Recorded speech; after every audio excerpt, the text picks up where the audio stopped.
Please call the roll. Councilmember Barth. Councilmember Boki. Councilmember Brandstetter. Here. Councilmember Moss. Here. Councilmember Simpson. Here. Deputy Mayor Whalen. Present. Mayor Anderson. You have Thank you. Now, would you all please rise with me in a moment of silence in honor of our men and women serving overseas, followed by the flag salute.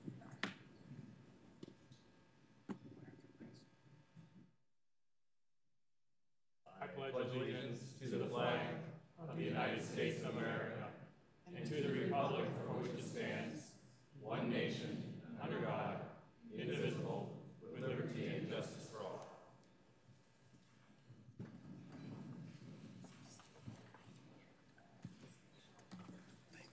The first item of business under proclamations and presentations is Youth Council recognition and report. First, we have Mr. Fairfield to present a Youth Council video.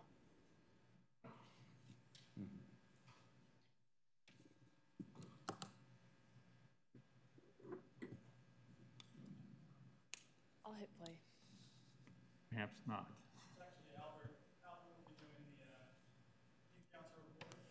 Hi, I'm Eduardo Solis Cruz. I go to Clover Park High School. I'm in the 11th grade, and I served on the Landmarks and Heritage Board and on the City Youth Council.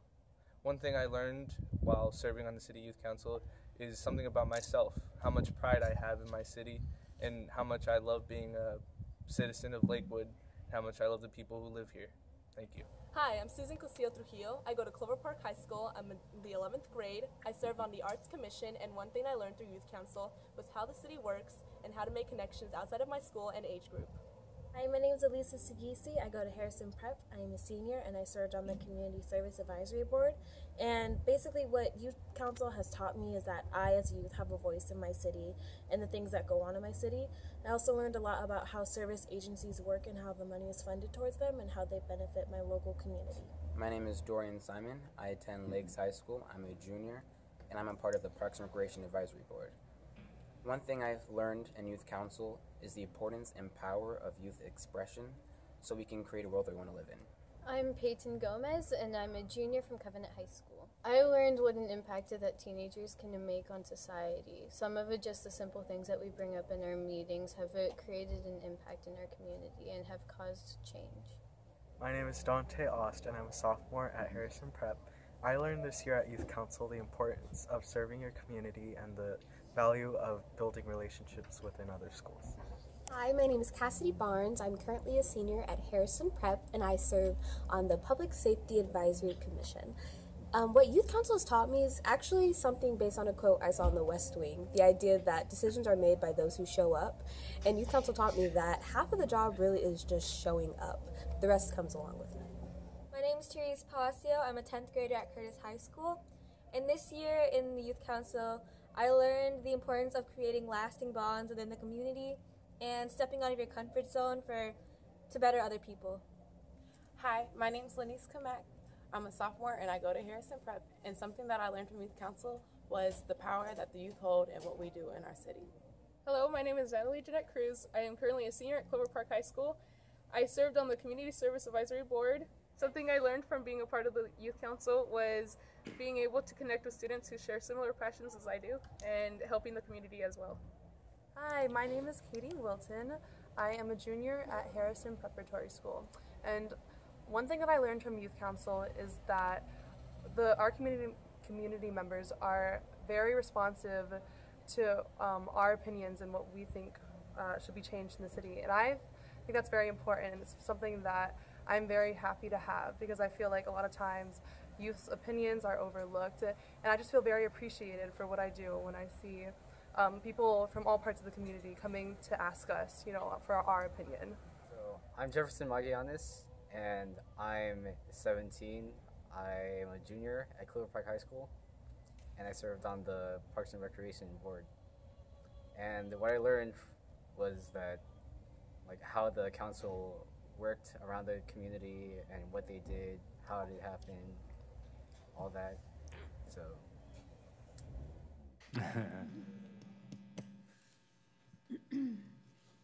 Fantastic. Well, Albert, do you have something to report before we hand out your certificates? Yes, I do. Out of the way. Good evening, Mayor Anderson, Deputy Mayor Whalen, City Council, and citizens of Lakewood. I will be providing the Youth Council report for this evening. The Youth Council has been pushing all the way to the end of this year. This past Saturday, several of our members worked at the memorial service of former Mayor Claudia Thomas. Many of our members who attended saw it as a way to give back to the person who pushed to give a voice to the youth of Lakewood, and they really appreciated the opportunity. Council members Natalie Cruz and Dorian Simon assisted Workforce Central in a presentation for funding given to the City Council on the 29th of May. The Youth Council also had a discussion with Councilmember Boki at our last meeting about bullying and is now thinking ahead to how we can discuss concerns with educators in the upcoming year. And as we wrap up our term, we are looking to set a date for interviews for new Youth Council members. I'll now call up our members for the school reports.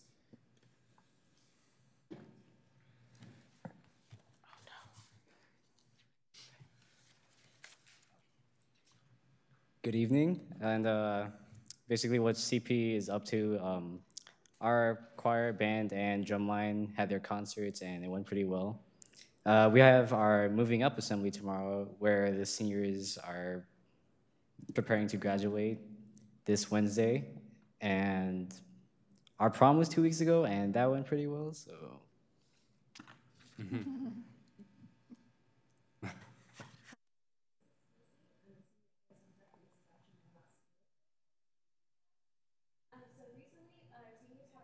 Awards nights where we got our stoles and cords. We also had the awards assembly for the rest of the school last week. We have some of our fellow new exec board members with us today. They were recently voted in and sworn in and everything. Seniors are checking out this week and graduating as well. Finals for the rest of the students start next week. Drama Club is preparing to go to Fifth Avenue for awards and recognition for their plays and musicals put on this year. And we are also preparing for Puma Palooza on the last day of school. Thank you. Good evening, my name is Jovi Reyes and I will be giving the school report for Lakes High School. Graduation tickets are on sale tomorrow and the graduation's on Wednesday. Today was the seniors' last day and it was very sad. The past Wednesday on the 30th were the JROTC awards ceremony. On the 23rd, there was the Artesia STEM Fair and the DECA trade show after school. And fall sports training has begun. And we would just like to thank the City Council and the City of Lakewood for supporting all of the youth and providing us a forum to voice our concerns and, of course, our successes. Are there any questions? Any questions for the Youth Council? Or Deputy Mayor Whalen. No questions, just a thank you to all of you for your years, if you've been on council more than once, obviously, your years of participation, especially on the citizen advisory boards and commissions. That has been very helpful, and the feedback that we've received from the quote-unquote adults on those boards has been unanimous in their appreciation and excitement, true excitement to have a youth voice present. So thank you all. It's great. Mr. Brandstetter. Thank you, Mr. Mayor. I'd just like to thank all the Youth Council members this year for your valuable input on a variety of issues where the council was dealing with and was looking for what you're doing. And I am glad to hear that you have taken some ideas to begin to thinking about how just moving forward into next year you can address concerns around bullying, which is emerged unfortunately as a community concern and topic and with much conversation. But I think that you're close to the people most affected, And so I think that if you take and come up with some reasoned suggestions, they'll get some serious consideration.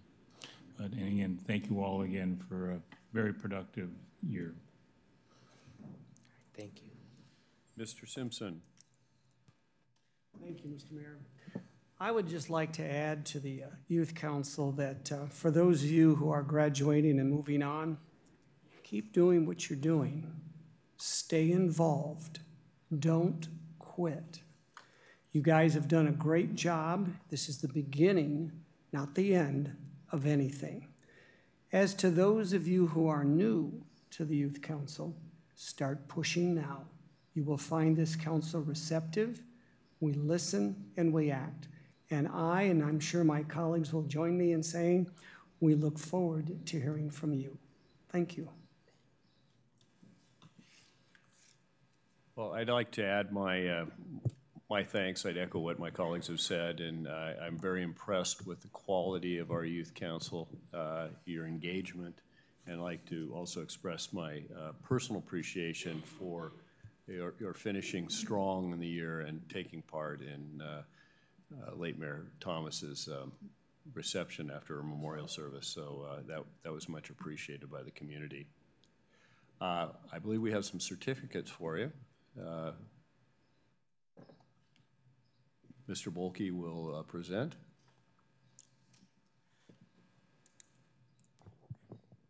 Thank you very much, Mr. Mayor. Great council, a big council, very good participation. I think the moment I really knew that we had some serious folks was when the group that's working on the downtown sub-area plan came to speak to them, and the ideas that they came up with and the thoughtfulness that they put into those ideas was just incredible. And I knew they were a group of deep thinkers. So I'm going to hand it out to the folks that are here tonight. And the first one, High School Albert James.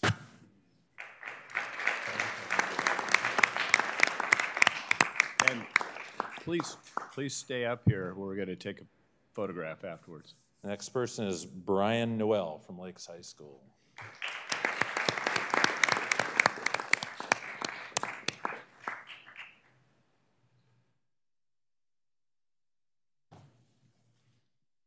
Next individual is Cassidy Barnes. Harrison Pratt.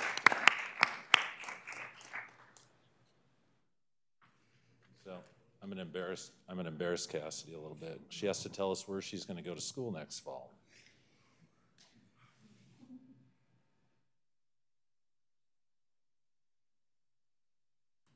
I'm headed to Princeton.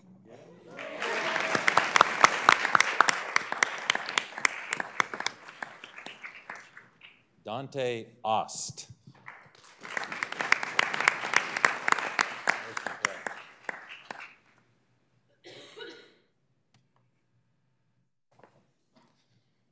Dorian Simon.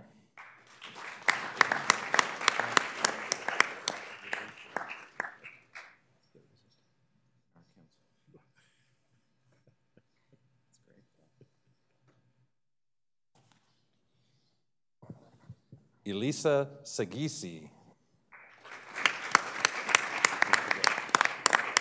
Oh, sorry.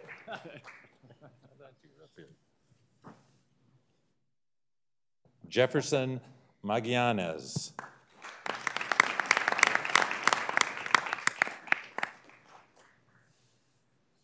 Joey Reyes.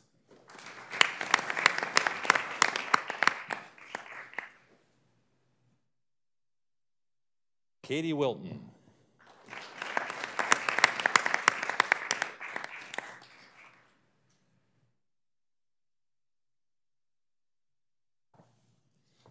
Lanice Kamak.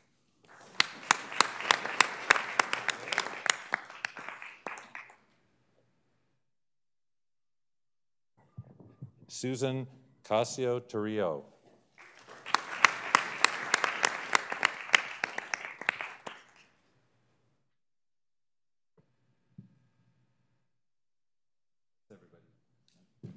All right, council, would you please join the youth council down below for a photograph?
Next, we have the Clover Park School District report.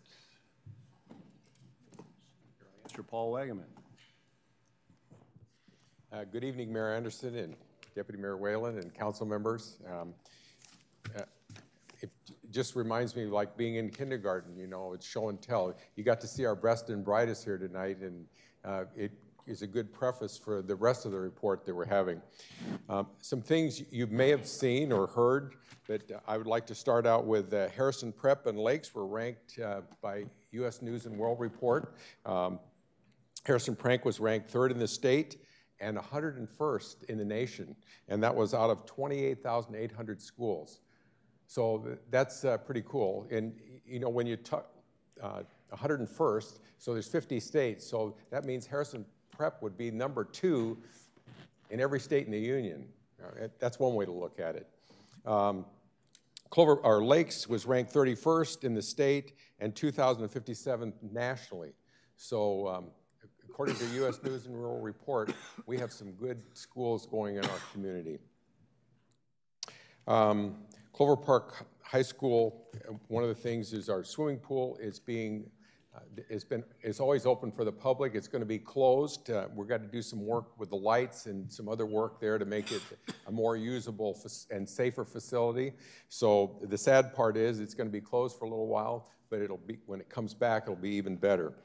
Prior to the closure, Clover Park High School pool will be open for open swim Tuesday, May 29th through Saturday, June 9th. So this Saturday will be the end of that period, so people are using that. Grand reopening, we'll let you know when that's going to happen. Don't have a date yet.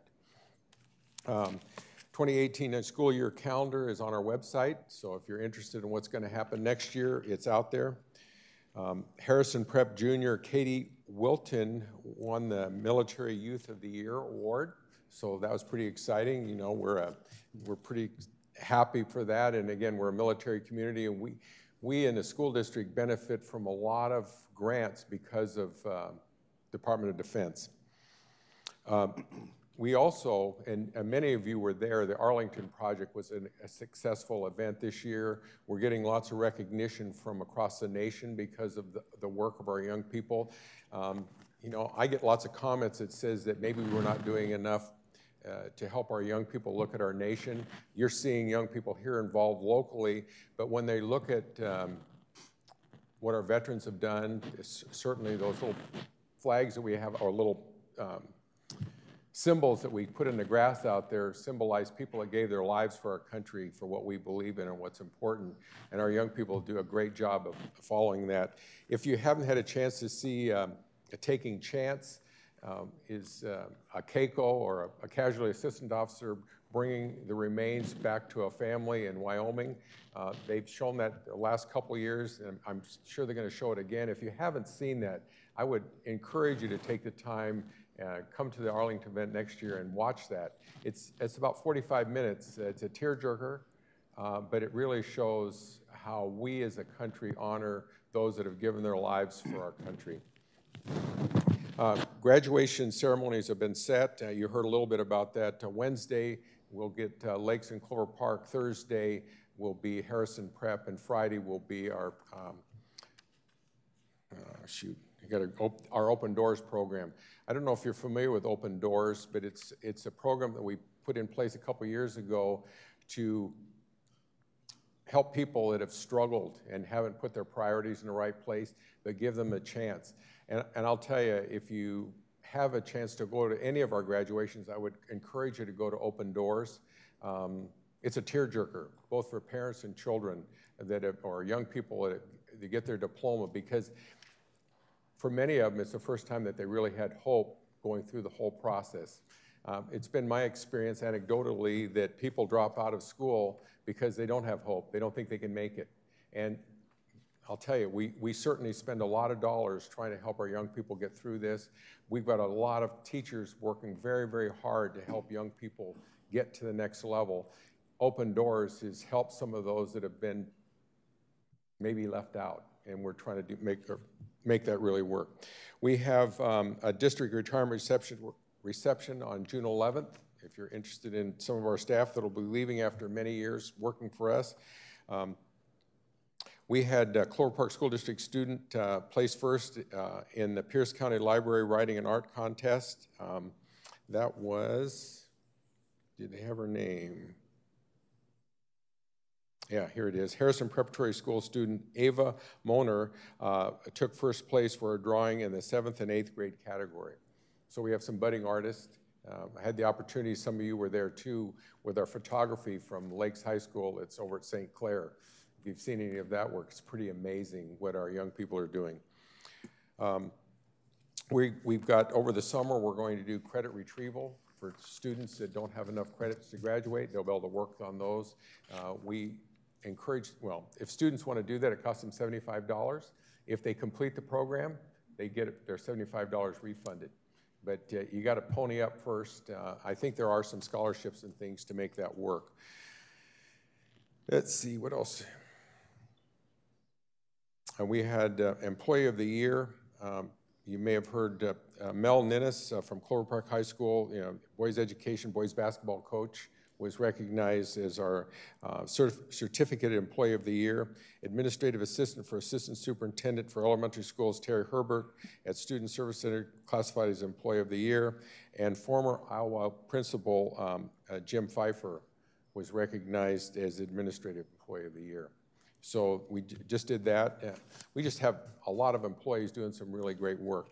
I had the opportunity to go to 2 award ceremonies. I didn't get a chance to go to the Clover Park one because I was here for our Planning Commission meeting.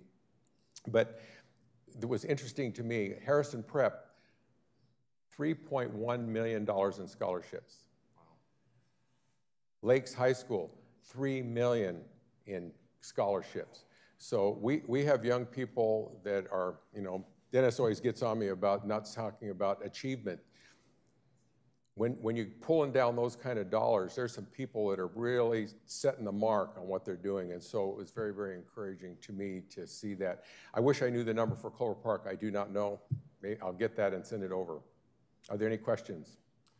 Questions from Mr. Wagaman? Well, thank you very much. Appreciate the update. Thank you. We now move to the public comment section of the agenda. This is when any member of the public may speak to any issue of interest to the council and the city, whether or not it is on the agenda. Please limit your comments to 3 minutes. The yellow light comes on when you have 30 seconds to go. The red light comes on when your time is up. Please, please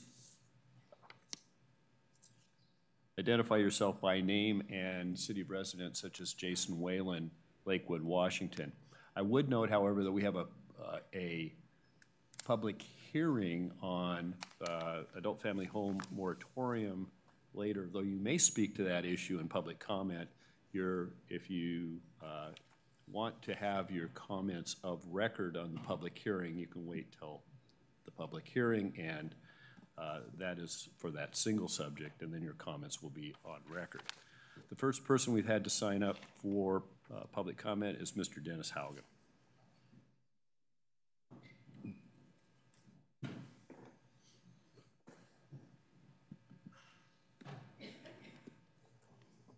Dennis Haugen, Lakewood, Washington.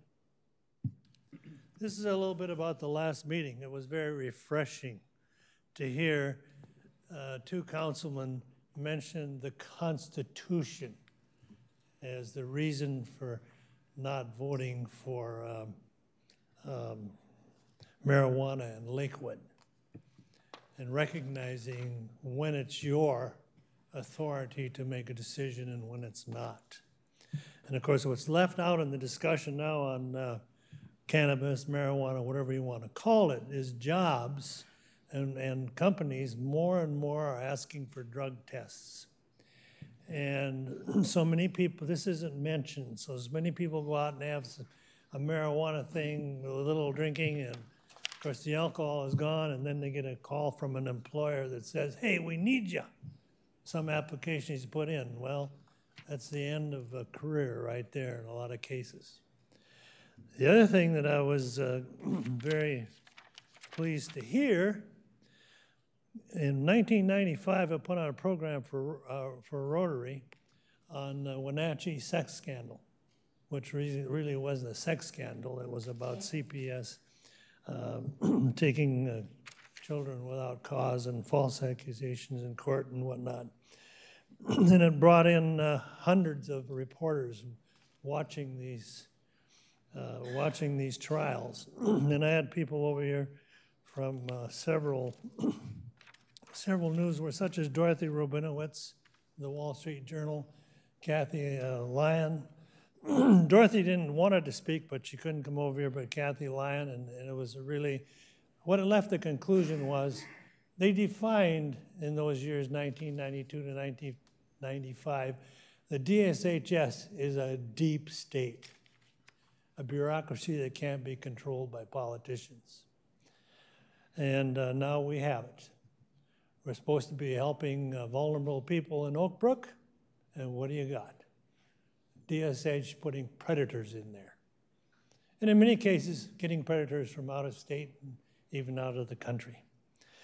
And then we heard from Lieutenant Governor of Texas, very clearly stating the facts on illegal immigration and illegal immigrants who commit crimes and what it costs the state.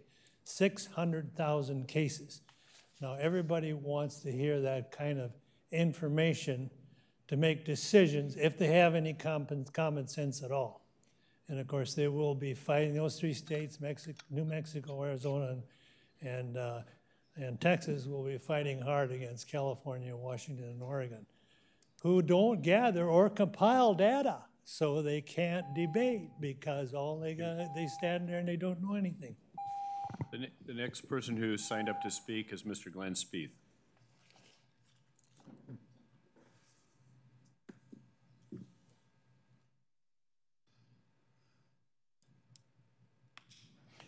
Glenn Spieth, Lakewood. I have somewhat of an announcement. Some of you already know, but the Lakewood History Museum is going to be moving, hopefully within this next 6 months to a year. And we're moving into the old Terrace Restaurant and Lakewood Theater lobby. And we will have about 6 to 7 times the space. And we'll be in a rather historic venue to start with, because the Terrace Restaurant has been well known for many years. Second thing that I had to say is the study session hearing problems, I hope will be repaired by next week, but I will bring my hearing aid just in case, because the last study session was even worse than some of the previous ones. You might get some instructions on how to use those table mics. However, I don't think they're a good solution either. But you really need to move the speakers, because that's why you got feedback, and that's why it can't get loud enough. If you remember the sound system at Harrison Prep, that was a sound system. So big speakers pointed away from the microphones, I think will work better for this room. Thank you. I'm sorry, I'm having difficulty reading the the next speaker's name. It is to speak on Lakewood Senior Activity Center. I saw Elizabeth out there, who's a designated speaker. I can't read my writing. I didn't know anybody was going to read it. I'm part of this rough crew over here from the Lakewood Senior Center. And we would like to thank the mayor and the council for supporting the Lakewood Center. And we'd like to invite you to our open house, which is Thursday, June the 7th, from 10 to 1. The Lakewood Senior Center is just filled with treasures. We have many, many classes. My name is Janet Rich, and I have been participating at the center for over 12 years. I started with a writing class and took the wood carving and photography and computer, and I don't have time to take all the classes, but they're wonderful.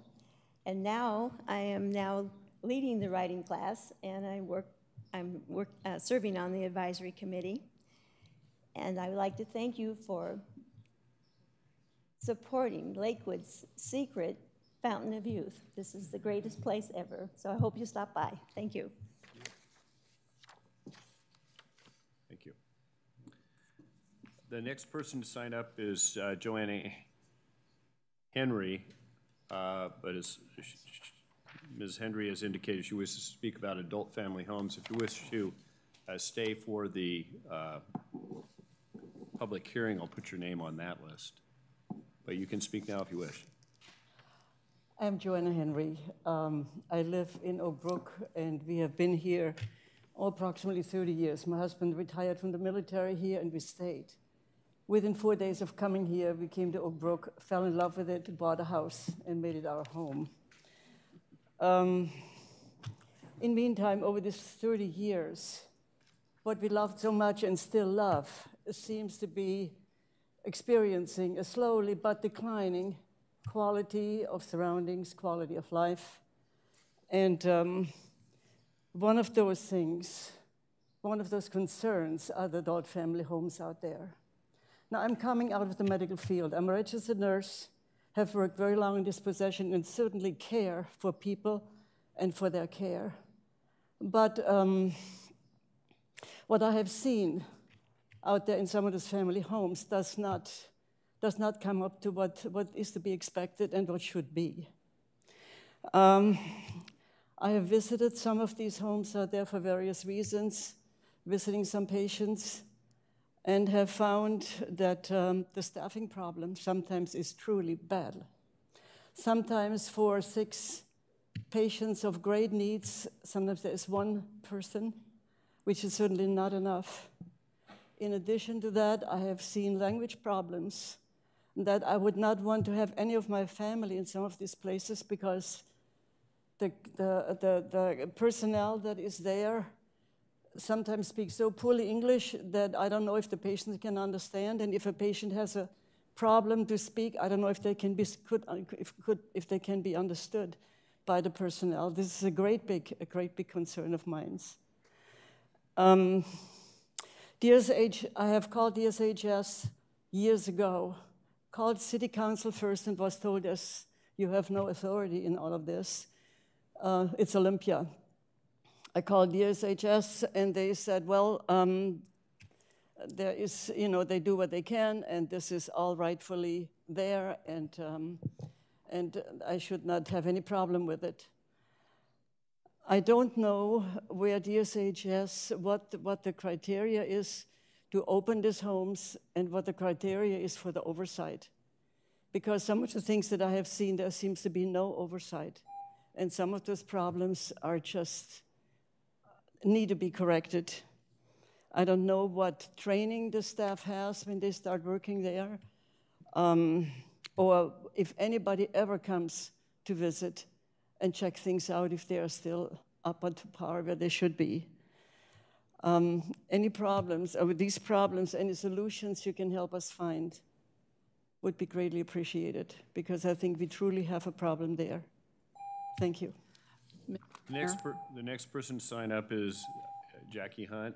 Mr. Mayor, I'd like to make a point of order. I'm assuming that Mrs. Henry did not understand your directive. That comment cannot be part of the public hearing unless when we open that hearing, there's directive from the council to append it into the hearing, and I would strongly encourage people who are here to talk about adult family homes. There is a specific hearing that forms a record for later process. And if you don't testify within the confines of that hearing, we don't have a record to work with later, and it's a benefit to everyone that we have a clear record. So it was just my impression that she intends that. Ms. Henry is also on the list for public hearing. But I would repeat that for Ms. Hunt, who's the last person who signed up. I believe it's Jackie Hunt. No, the hearing is in a short time. It's later in the agenda. So I should save my comment. Yes. Right. Okay. So I'll place your name on the list for the public hearing. That's all the people who signed up for public comment, which is on any subject. Is there anyone else who wishes to come forward to speak in public comment? Is there anyone else who wishes to speak in public comment? Seeing none, I declare public comment closed. We move to consent agenda, Madam Clerk.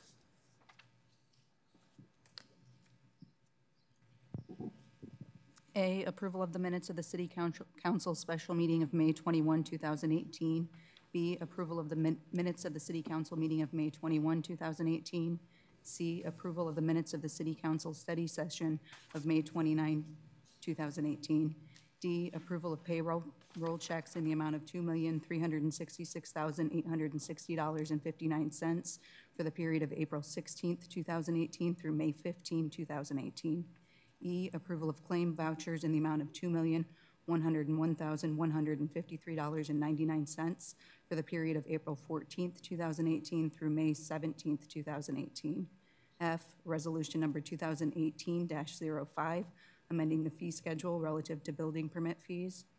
G, resolution number 2018-06, authorizing the submittal of a grant application to the Recreation and Conservation Office for Angle Lane Trail improvements, Harry Todd Waterfront improvements Phase 2, and Phase 2 Aquatic Land Enhancement Account projects. H, motion number 2018-28, authorizing the execution of a real estate purchase and sale agreement with 107th Street Building, LLC, in the amount of $1,140,000 for the Tactical Tailor properties. I, motion number 2018-29, authorizing the execution of a professional services agreement with White & Smith Planning and Law Group in the amount of $79,600 for the JBLM Land Exchange Business Plan through December 31st, 2018. And J, items filed in the Office of the City Clerk. 1, Community Service Advisory Board meeting minutes of April 18th, 2018. 2, Lakewood Parks and Recreation Advisory Board meeting minutes of April 23rd, 2018. And 3, Planning Commission meeting minutes of May 2nd, 2018. I commend you on your first effort. After 23 years of Ms. Bush running through the consent agenda, you followed up her efforts with a great one of your own. So thank you. Is there any item which any member of the council wishes to have removed from the consent agenda? Hearing none, I entertain a motion. So moved, Mr. Mayor. Second. It's been moved and seconded that we adopt the consent agenda. Is there any further discussion? All in favor, please signify by saying aye. Aye. Opposed, nay. The motion carries. We now move to the regular agenda. The first item is public hearings and appeals. This is the date set for a public hearing relative to a moratorium on the filing of applications for licenses, permits, and approvals of any adult family home, group home, enhanced services facility, or comparable business in residential zones in the city of Lakewood. For this, we have Ms. Walker, and I would just like to emphasize for the audience, in case there's a misunderstanding, that this public hearing, which is, when you testify, will be on a single topic, is on the topic of a moratorium. It's not a ban. It is not anything that affects the adult family homes which are licensed and operating in Lakewood. It is a moratorium with respect to new facilities. Ms. Walker. Thank you, Mr. Mayor, Deputy Mayor, members of the council. Heidi Ann Wachter, City Attorney for the City of Lakewood. The city has struggled with options with regard to this topic, and I would echo what the mayor has said. The purpose of the moratorium is to pause an increase in this type of business so that the city can thoughtfully develop. Essentially, a moratorium is not a permanent ban. We are pursuing a court-ordered moratorium on the state grant of licenses for adult family homes for violation of state law and danger to the community. That's a separate action. This moratorium is the state's authorization to cities to pause development when it's deemed appropriate and necessary. The moratorium that the council has passed is the initial moratorium. It requires a public hearing such as you're holding tonight.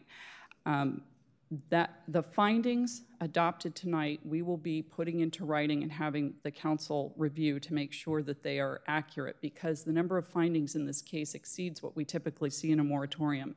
Based on the research that the staff has been able to do, I would submit the following proposed findings to be adopted. I'm not going to reiterate the words proposed finding as I give you these number of findings to open this public hearing.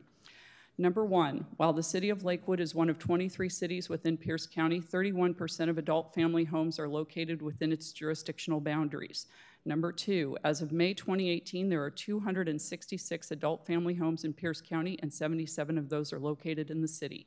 Number three, of the 77 adult family homes in the city, 35 of those are located in the Oak Brook neighborhood of our city. Number four, the state attempted in the fall of 2017 to place or otherwise release at least one resident in an adult family home after that resident has spent most of his adult life at Western State Hospital, has a history of violence, including murder and assault, and is documented to be at a risk of future danger to himself and others, even when compliant with medications. Number five, defendant, Western State Hospital violated RCW 7105-280 when it failed to provide review by the Public Safety Review Panel of the planned release of that previously described killer. Number six, the state, through Western State Hospital, DSHS, and ALTSA, the Aging and Long-Term Services, is aware or should be aware that at least 4 registered sex offenders have been placed or conditionally released into an adult family home in a residential neighborhood in the city, namely Woodville Adult Family Home. Number seven, Mr. Chappell, one of the 4, was convicted of rape with force and threat in December of 1983 and kidnapping in the first degree in August of 1984. He's reportedly disabled. Number 8, Mr. Benson, one of the 4, pled guilty to second-degree child molestation in November of 2014. Number 9, Mr. Jordan, another one of the 4, has 2 convictions for possessing child pornography, one in 2002 and another in 2015. Number 10, Mr. Tansey, the 4th of the 4, was convicted of child molestation in the 3rd degree in the year 2000, possession of drug paraphernalia in 2000, assault in 2000, and criminal trespass in 1999 and 2013. Number 11, even the previously described killer and the registered sex offenders identified above may be described, even if they were described as vulnerable pursuant to the Adult Family Home Statute, they do not otherwise fit the criteria for residents of an adult family home because they require far more than personal and or special care pursuant to RCW 70-128-010. Number 12, adult family homes are not required to have and do not have the staff, resources, or secure facilities needed to accommodate residents like registered sex offenders who have a history of violence and or predation.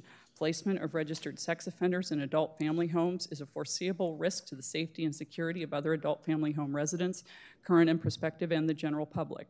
Number 13, publicly available documents about Woodville Adult Family Home, however, do not disclose the fact that 4 registered sex offenders reside in the home. Number 14, defendant Woodville Adult Family Home has violated statutory requirements for adult family homes by admitting registered sex offenders into their home because such admissions are inherently unsafe. By state law, registered sex offenders pose a risk of reoffending.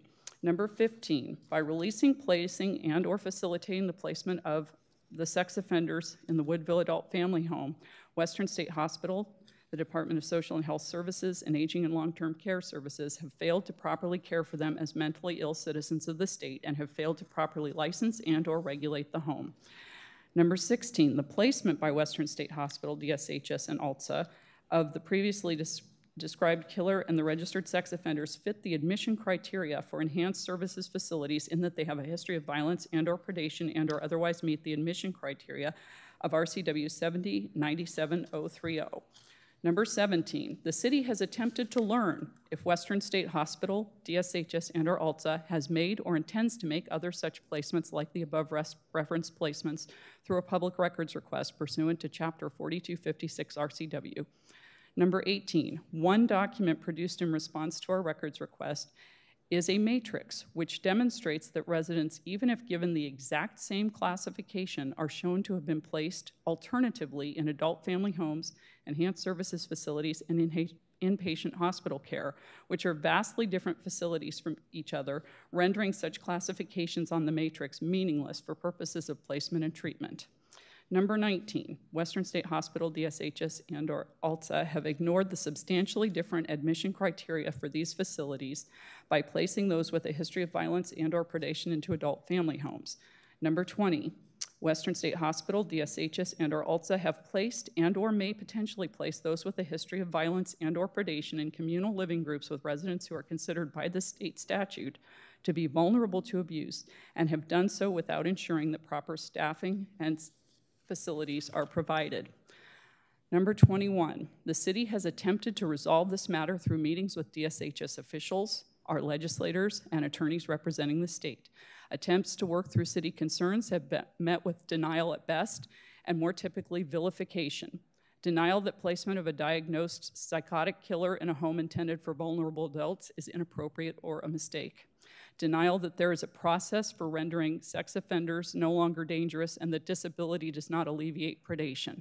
And vilification of the citizens living in these residential neighborhoods as discriminatory for insisting that adult family homes house only the vulnerable population intended and not be used as extra beds that Western State Hospital needs. Number 22, the moratorium is necessary because of a lack of transparency, and the information provided so far shows that discharges into the adult family homes violate state law. Number 23, this rises to the level of urgency due to the evidence of dangerous placements in violation of law and the lack of further information. Number 24, during the period of the moratorium, we are pursuing a moratorium on the state licensing, our state lawsuit. Number 25, during the period of the moratorium, we will continue to attempt to work with the state. And number 26, home stretch, during the period of the moratorium, we will develop a plan to implement legislation at the state and local level. Those are the facts that we have been able to determine so far that I would submit to you for adoption that we would then put into writing. However, you have yet to hear from the many people who have signed up for the public hearing, so I will cede the podium to them. Thank you. We'll now move to public testimony at the public hearing. When I call your name, please come to the podium, state your name and address for the record. You'll be allowed 3 minutes per person. Please note that, like in the public comment session, yellow light comes on with a 30-second warning. Red light comes on when your time is completed.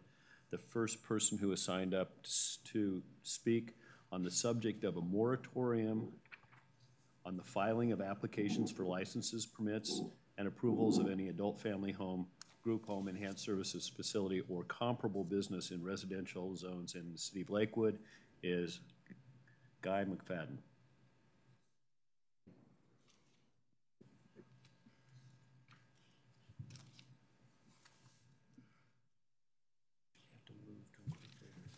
Thank you. My name is Guy Allen McFadden. I've been a resident of Oak Brook for 31 years, 6901 Turquoise Drive Southwest. As I've stated previously at your planning commissions and things like that, the board, I'm a member of the Oak Brook 4th Edition Homeowners Association Board.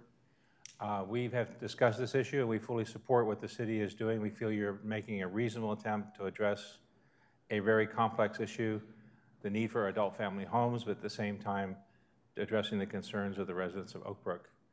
We feel this moratorium is going to help you to responsibly address concerns and issues recently raised by the attorney and the people who have spoken here before. So thank you for doing this and keep up the good work. Next person signed up to speak is Mr. Bob Fulmer.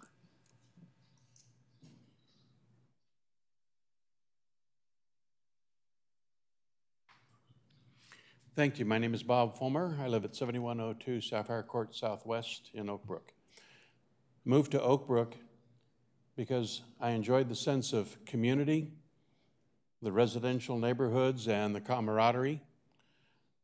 I am personally concerned about what is turning into be a safety issue. I totally support the moratorium. There is nothing I can say more eloquently than what the city attorney stated in the 23 statements of fact as to why a moratorium needs to exist. This area has to be studied, has to be looked at. It needs to have some sense brought into it before it gets any worse than what it is now. I totally support your efforts, and I thank you very much for them. Next person signed up is Kimberly Neal.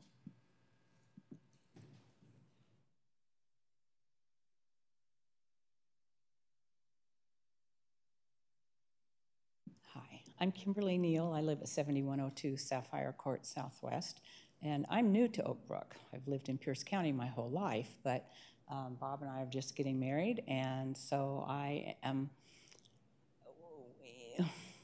concerned about what's happening here. And so I hope that the council will take this to heart and really consider spacing out the number of homes we have. When you drive in, coming into Oak Brook, and you come along Onyx, and you come around Coral, and then go back to Sapphire, it seems like we're passing at least a dozen homes that are adult family homes. That just seems too concentrated. To me, a part of the problem I see is I think you lose the community. I realize we need adult family homes as we have a lot more older people, but when it's a business, you don't have the mingling in the neighborhood. You don't have the sense of community when you have too many placed that close together. So I would support your efforts in trying to come up with a plan that will make it better for everyone. Thank you. The next person who signed up is Mr. John Ficker. Mr. Ficker, I recognize that you represent a group, a number of whom have signed in but are not speaking. You'll be allowed 10 minutes. Thank you, Mr. Mayor. Excuse me, my name is John Ficker, and I'm the Executive Director at the Adult Family Home Council. We at the Adult Family Home Council share many of the concerns that you have raised.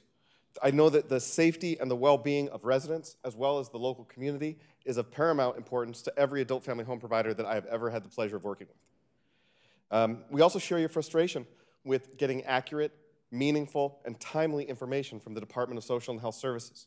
I routinely tell my providers that we have an unfortunate relationship where we are dependent upon the bureaucrats for oversight, but bureaucrats often make very challenging partners. Most of the adult family homes do not serve the types of residents that you have stated have brought you to the need to do this moratorium. Matter of fact, it's a very small percentage of homes that serve this kind of challenging population.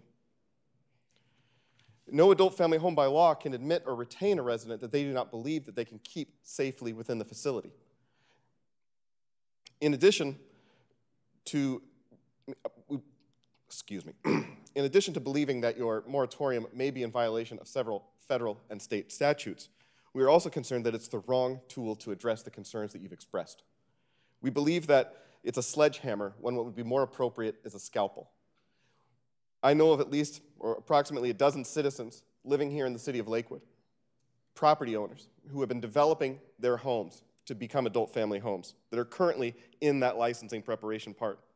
And those individuals have invested hundreds of thousands of dollars into their homes and into making proper modifications to create ramps or widen doorways or make bathrooms more accessible for the elderly and frail individuals that they serve. Unfortunately, the moratorium that you've placed puts them at a disadvantage to being able to complete the licensing process if they can't get a building inspection and appropriate city business licenses. None of these homes have any stated concern that they intend to serve the population that worries you. And their damage is current, it's real, and it's ongoing. Lastly, and I think what's been most disappointing is that nowhere in this process has the council set an opportunity to invite adult family home providers to come and talk with you. At no point am I aware of that there's been any kind of community conversation.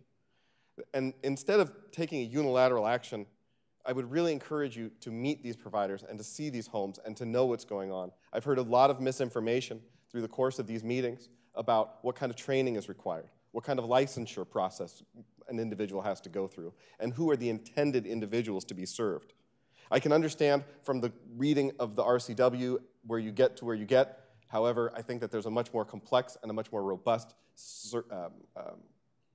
ability for the state to do appropriate oversight, as well as to ensure that all of these providers have an adequate amount of training. I was also very concerned when 2 weeks ago, during the city council meeting, we heard the mayor mention specifically that up until recently, he wasn't aware of who was even operating an adult family home. So I really want to encourage you to take the time to do that before you consider placing so many of these individuals in a hardship. And lastly, you mentioned, or it was mentioned earlier, that none of this moratorium would have any negative impact on existing adult family homes, and that is inaccurate. If an adult family homeowner is in the process of wanting to close or transfer or even change their own business structure, they have to go back through the state of Washington through a change of ownership application. And an inability to get a proper building inspection or an inability to get appropriate business licenses could jeopardize their ability to make that transition of the property and of the business. And for many adult family home providers who don't have a 401k account, or 80% of the clients that are being served are Medicaid-funded residents, so there's not a lot of money. I think there's an assumption that there's all this money flowing into these adult family homes, but the Medicaid rates are challenging. I'm working right now with the department to try to negotiate better rates for the individuals, especially if they want to move individuals out of Western State and into adult family homes. Then they have to supply meaningful, realistic staffing dollars to ensure that safety. And until they do that, I'm with you in that an individual being discharged from Western State Hospital without appropriate authority is a mistake by the Department of Social and Health Service. And I tell my providers it would be a mistake for them to accept an individual like that unless they knew that they could guarantee the safety. So I ask you to take a look at the core of the problem and look at the solution that you're using, and I would encourage you to consider a more pointed and more directed approach to try to solve this issue. And to work with the providers as opposed to working against them. Because I know from speaking to many of them that they don't understand what your concerns are, because there hasn't been any episodes or instances that any of us are aware of. And then the report that I remember getting from you last May, I saw that there were no known increases or challenges related directly to the adult family homes. And it was only this one story that happened over the summer, or maybe a little farther back than that, where they were trying to move that gentleman out of Western State Hospital, which we agree was a bad idea. And we're glad it was stopped, and we appreciate your efforts. But please don't take away the property rights and the business rights of these individuals that are trying to do the right thing for the people in their community. So thank you very much for your time. The next person who signed up is Joanne Henry. You wish to make a comment, or we could move to adopt your prior comments as part of the record? Yes, approach the mic. Actually. So I'll just caution you that your prior comments then will not be on the record, so yes. Go ahead. Well, they will not be on the record then. I'm sorry about that. But again, I'm not good in public speaking, but this is near and dear to my heart. And I haven't been here 2 weeks ago at the last meeting. I was out of town. And so I was really looking forward to tonight. As Mr. Figger said, I fully understand and hear what he is saying, but please place some of these homes somewhere else than Oak Brook. You know, the need is there and all this is fine, but do they have to be like a slow flood, just overrunning the whole residential neighborhood out there? And this is what it seems to be. Where does that leave the rights of the residents? We came there to live in a community, in a residential neighborhood, and it is changing big time. With 30-plus homes being there and new ones being applied for and to be opened. I'm sorry, I get very angry when I hear this, because we have rights to the people that live there and have moved there for the atmosphere of the residential. There also is a little concern on my part for the criminal elements that are coming in. I myself have been standing there with my son, who lives right across from a newly opened family home. He said, then Mom, wait a minute, I'm watching something here. Something is going on, it's not right. And a small truck had been pulled into the parking lot of that family home. One visitor went into the home, probably to visit a family member. 2 other young men went down the street, and then they come running back with packages. They had robbed They had collected mail and packages of porches of the home. My son automatically called the police, and they came out. These were people coming from Kent or Auburn or somewhere.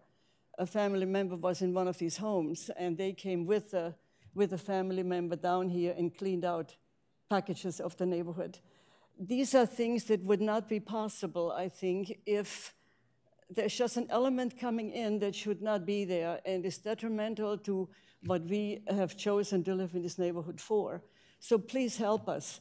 This moratorium is very good, but it's only beginning. I hope there will be more strength to protect us. Thank you very much for everything you can do. The next person who signed up is Millie Ohieno.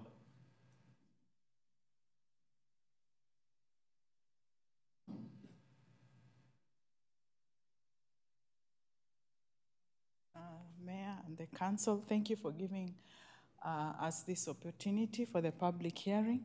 I'm a very proud adult family home owner. I have a bachelor's of education in home economics and an MBA in healthcare management. So I think I'm very well qualified to run the adult family home. And I would like you guys, the mayor, to take a chance and visit my home. See how it's well run. Residents are well taken care of, well staffed, 24-hour staffing, and I specialize in senior care. One thing I would like to say is that I think adult family home has, Lakewood area has been an attractive place for adult family homes. And it happens in America. Like we have places in Florida where they specialize in retirement. Seniors like to go there. So it looks like that's what's happening in Lakewood. And maybe as the city, you should look and see how can we take this and make it a beneficial thing to the Pierce County and to the city. Then also remember that we have invested a lot in these homes. I've seen our ombudsman here who has visited my home many times. Come and visit and see. Some of those homes are really well done and well managed. So remember, it's an investment. And when we hear things happening like this, we get concerned about the investment we've put into these homes. Okay, then on issues of training and staff ratio, these are things that the state already has very strict regulations for us. So if anybody is not following that regulation, I think that is something that should be taken up between that particular adult family home and the licensing department. Then my suggestion is that the moratorium should be put on Western State and not on adult family homes. They are the ones bringing this, trying to place these people who should not be in the normal society with us in our homes. And of course, us as adult family homeowners should also vet the people we are taking in. So I would say adult family homes are a very beneficial business venture to the community. And many of us are there who are very professional and doing a very good job. So please put that in mind. Thank you. Next person signed up is Sue Stevie.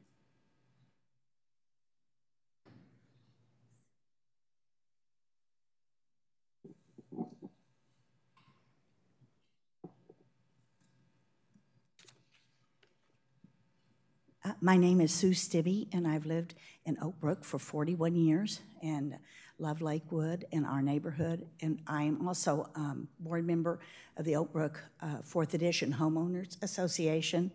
In that capacity, I'm not just speaking for myself, I'm speaking for over 100 homeowners in our edition of Oak Brook.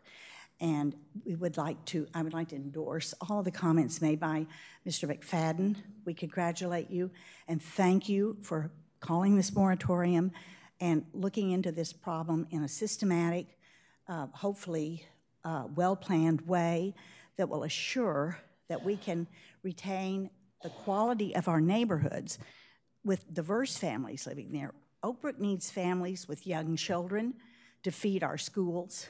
We have families of retirees, single ladies living there, families without children, all kinds of families.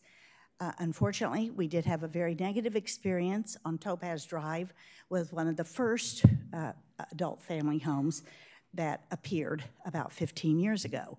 And Mr. Buer has, I'm sure, a huge scrapbook of problems with that home. I am very pleased to say that the homes that are now near us, and we have 5 in the immediate area of our house, are very well maintained. The owners seem to be very conscientious. We have a very pleasant lady who walks up and down the street, and we greet her, and she greets us. So we would like to just make the point that we are seeking a balance, fairness in density placement. And if that can be understood, that is our one issue. Also, additionally, many of us have some oversight issues on how they are maintained. And even though these are very well maintained, we have to be very vigilant in looking after this very vulnerable population that are residing in these homes. So thank you very, very much. We hope that you will have some citizen input as you work through this moratorium. Thank you for your time. The next person signed up is Laura Tanzi.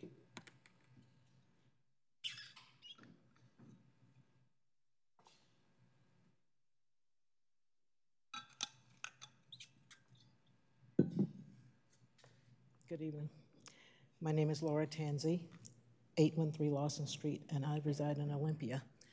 Currently, my son is a resident in a group home here in the Lakewood area, and I would like to say that he's been there, and we are all very pleased to have him in one of these group homes. It is a very supervised and very well cared for. He gets very much his needs are all met very well in this group home, and I'm very pleased with that, and my family is pleased. We have the opportunity to visit on different occasions and in different times, and at all those times when we come to visit with him, we find that the area is very supervised with at least 2 or 3 personnel who are very aware of his situations and the things that he needs, and his needs are met. Many get visitors from different counselors and things like that, and I've heard positive feedback from them also about the group home that he is in. The house is very well cared for, manicured lawns, cleanliness, and all those who live there seem to be very pleased when I talk to the other people who live there, other residents who live there, and their family members.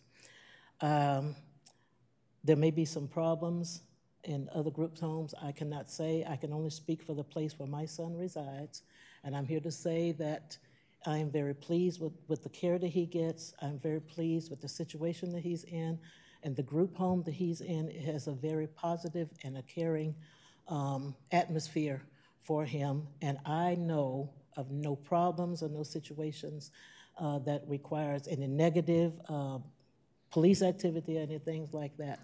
And I'm just here to say that I hope this continues on. I understand what's going on, and maybe some that may not meet the criteria that you require, but I also want to say that the one that he's in, I can honestly say that he gets very good supervised care. All his needs are met. Thank you. The next person signed up is Patricia Smith.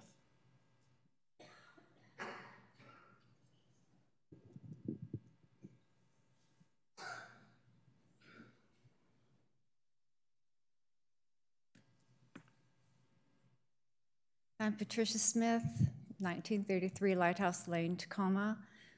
Although I'm not a resident of Lakewood, my mother is currently a resident at one of the Woodville homes, and my father was the first resident at the first Woodville home back in 2013. From the comments that the city attorney read, Woodville was really vilified, and I want to say that the impression given is not the Woodville that I know. My mother gets excellent care. My father got excellent care. I am at the home often during the week, With my father, family members were there probably 5 days out of the week because we all live here in Tacoma, the Tacoma area. They take excellent care of the residents. Their people that work with the residents are all licensed by the state. Some of the care workers, when my father was first there, once licensed, it became a rule that everybody had to be a CNA licensed. They had to let some people go that we really liked, but they didn't. Their English was not good enough to pass the test, so they had to be let go.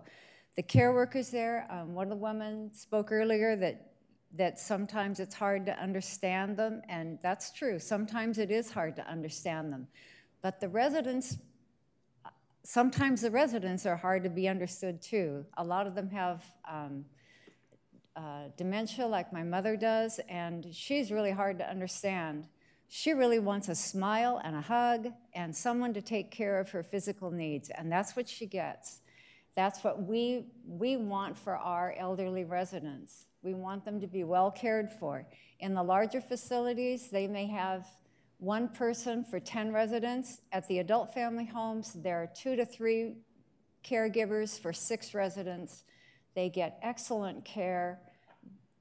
I just can't say enough about it. When my mother needed an adult family home, I called Woodville. That was where I wanted her. That was where my father was, and that was the place we wanted for my mother.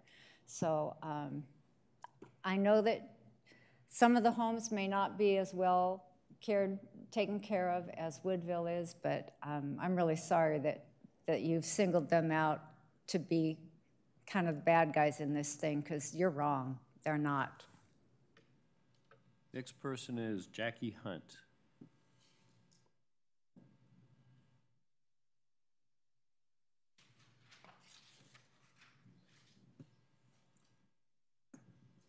Thank you. I have notes on both sides since I was going to speak earlier and now, so I'm not exactly sure what I'm going to say.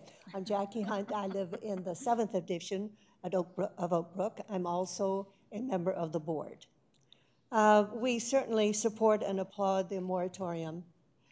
We thank you for taking a look at our adult family homes. I've lived there 37 years, have enjoyed a nice neighborhood.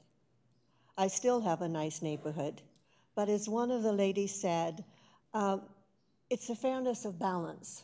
Enough is enough. When I drive through Zircon and Coral going to the post office, I pass 7 homes that I know of, and that balance is not right. I have an adult family home, a new one, next to me, and I have made friends with the owner, and I consider us to be neighbors. The home is not full yet. I'm on the downside of traffic. I don't see the traffic coming in, but there are, as the lady said, visiting their family members 7 days a week. If there are 6 in there that get visitors, that's 6. There are delivery people. Of course, the ambulances and the emergency equipment. The traffic is great. People across the street tell me at midnight, which must be shift change, that there's all kinds of activity. And if you're light sleepers, you notice that. Now, my deck and the deck of the house next door are very close. The ramp is built on the side. The ramp is about 4 inches from my fence, which probably isn't legal, but I'm not going to fight that. I don't know what we're going to see as the summer goes on with her residence on the deck and my family on the deck. I was going to talk about a resident who had sent a complaint to the Homeowners Association about the covenants and hoping there was something that we could do. And I visited with her yesterday, and we had a nice conversation. Many bad things there. In that she's had a confrontation with the owners. 4 people appeared on their doorstep one Sunday morning. The parking does not allow her to get out of her driveway easily. What brought her complaint is there a motorhome now, or a recreational vehicle, parked there, which is against our covenants, and our covenants are pretty tight. So we can handle that part of it, but she wanted us to know how things were for her. Thank you. That's all the people who've signed up to testify at the public hearing. If there's anyone else who wishes to testify at the public hearing, please come forward and queue up behind the podium.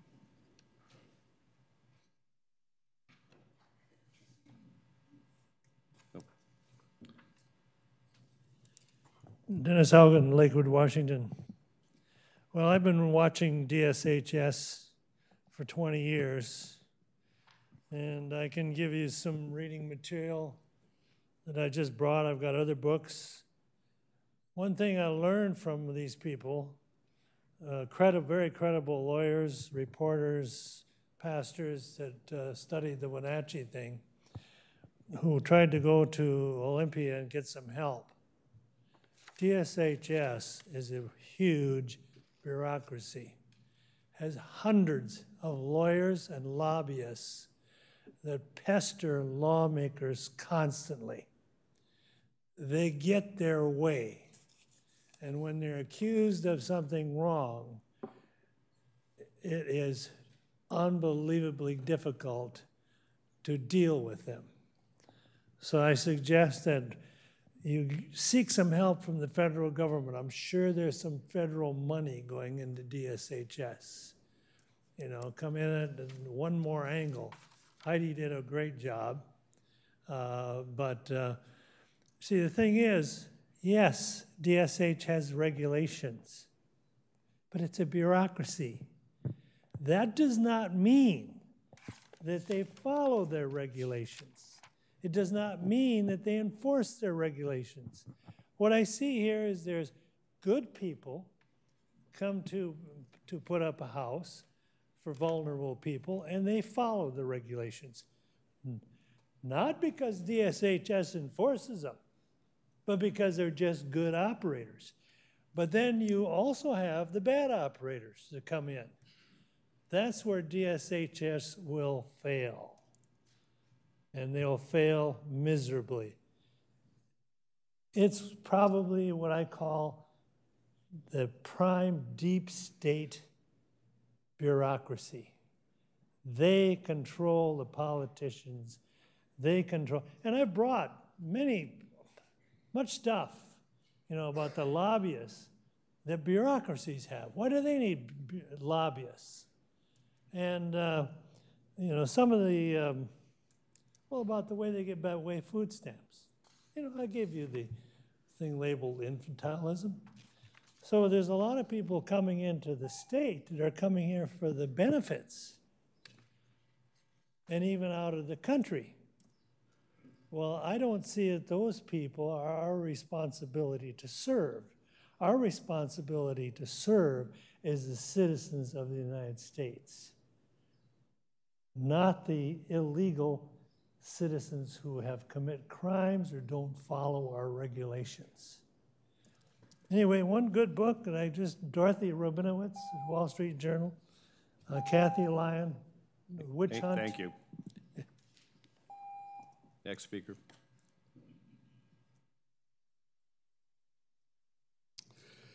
I'm Bob Miller. I'm the president of the 4th Edition Homeowners Association. And I was here and spoke last time, and we support the moratorium. And I'd like to correct what Sue Stibbe said. We don't have 100 homes. We have 364 homes. And out of those 364 homes, when I spoke, when I spoke last time, we had 17 adult family homes. That's 2 weeks. In 2 weeks, we now have 19. Not only that, but we talk about regulations and following regulations, and you guys do the right things. That may be some of you. But there are some who modify their homes without permits. Now, that's, regulations are all well and good as long as you follow them. But when you violate the city ordinances and build without permits, That's not good either. In any case, we support the moratorium so we can get our ducks in a row and keep our residential areas residential. Thank you.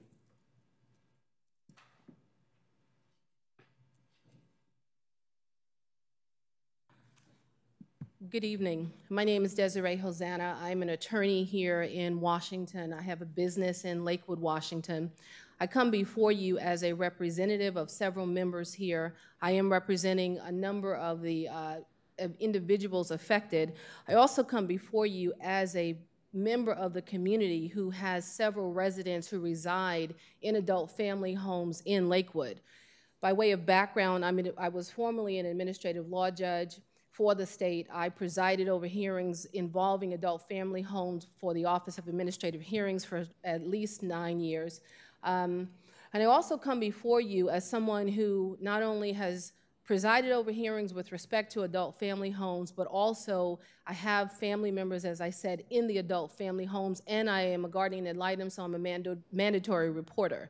My experience and those experiences of individuals who have family members within adult family homes is that these homes are run not just with the basic adult family home regulations, but they are above and beyond the requirements that are set forth by the DSHS as well as aging and disability. Specifically, in our situation, our family members are former doctors, former histochemists, and other professionals who, by virtue of their history, in some instances require additional or higher level of services, and those needs have been met.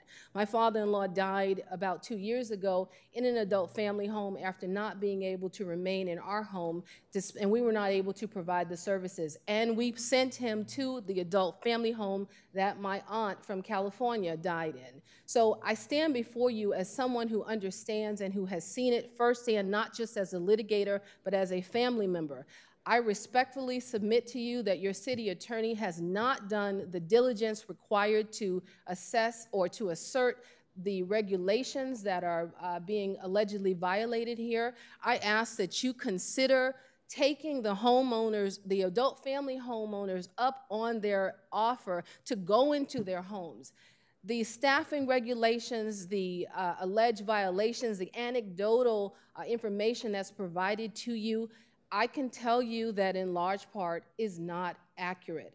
And it's not accurate because, as your own city attorney has said, they have not received information from DSHS. If you don't have the information, it's not possible for you to say that the rules have been violated. I also ask you to consider that the very individuals who stand here today and say, not in my backyard, are the same individuals who will probably at some point need services of an adult family home because of issues with aging, dementia, and other issues. So this is a larger issue, and I'd ask that you not impose this moratorium. Thank you.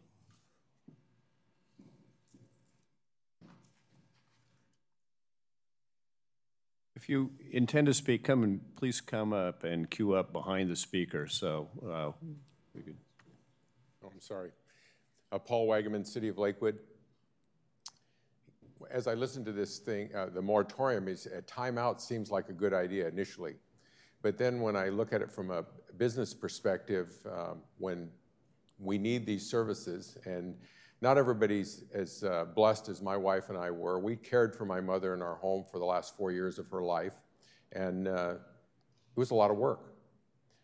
And so there are people that need the services of adult family homes, and our population isn't getting younger, it's getting older, so the need is there.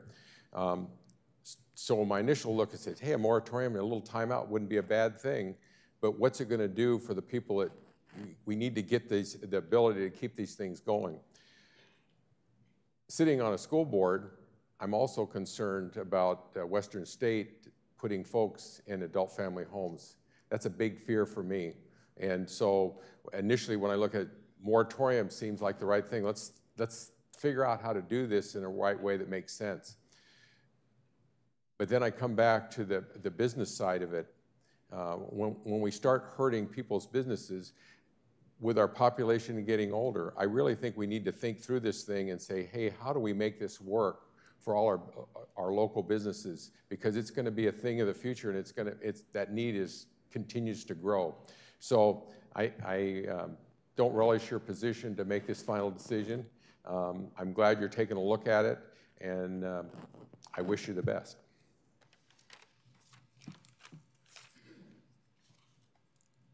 Mayor, Council, my name's Arthur Henry. I live at 8713 Zircon Drive. I've lived here in the city for over 30 years.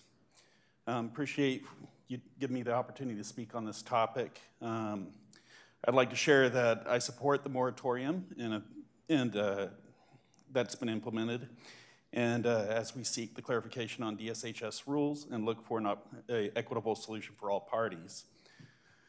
I recognize we need to have and display the compassion for these most vulnerable people, and there, but for the grace of God go I may need those services someday myself. That said, these homes are seem to represent a unregulated growth industry in Lakewood that will change the character and nature of the neighborhoods that drew them here to begin with. I've seen front yards paved in order to make room for parking, increased traffic and street parking, and none of that can be good for the residents or the neighborhood itself. Specifically, as far as the enhanced service facilities, over the past year, at least 3 times, I've come across people as I'm driving through Oak Brook of people wandering, lost, leaving their facility. I've escorted some of them back. I've called police on others. 2 of the occasions, they're in terror of going back to their facility. That may be the dementia speaking, it might be the care. I bring this up because ultimately, if those people represent the care and monitoring that people in these family homes is receiving, what will we have when we have enhanced service facilities? And we have dangerous people placed in these homes that then can also wander the facility or wander the neighborhood with kids and people walking the streets. Just want to thank you again for this opportunity. I look forward to seeing how this is resolved, and thank you for putting the moratorium in place and giving us the opportunity to find an equitable solution for all. Thank you.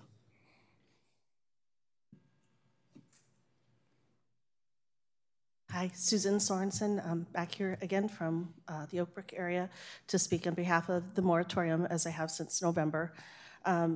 Really, I think all we're asking is, or all I'm asking is this, as it's been called, timeout, pause, to address the system that's in place right now. Again, as I've said before, and many people have said, welcome the adult family homes. But the way it's working right now, something's broken, okay? Something is broken. The fact that we do have registered sex offenders in these homes is not the intent of what they were designed for. When I came in November, the first time I spoke or came to listen, there were 2 in one home, and now I find out there's 4. We're going in the wrong direction, okay? The fact that the individual, Mr. Butterfield, as he keeps being referred to, somebody thought it was okay to put him in an adult family home. Somebody at DSHS, the people who were taking him in thought it was okay. Things are broken. They're not working the way that they are. This moratorium is a chance to get questions answered. We have legitimate questions about who is being placed there, how they're being placed there, when they're being placed there.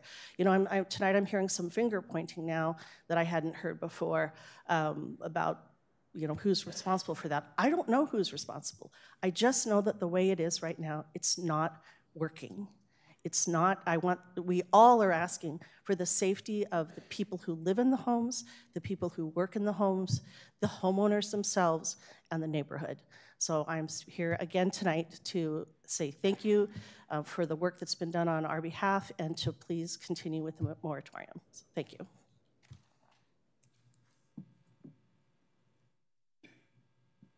Good evening, Mayor, City Council.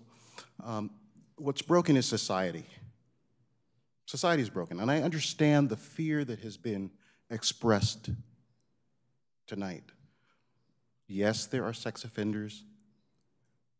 There are actually 77 sex offenders in Lakewood, registered. Is that scary? Yes. There's 1,142 sex offenders in Pierce County. Is that scary? Yes. There are 4 sex offenders registered in an adult family home. Your fear is misplaced. Your fear is misplaced. The moratorium is wrong. Clearly, society has a problem. Attacking adult family homes is not the solution.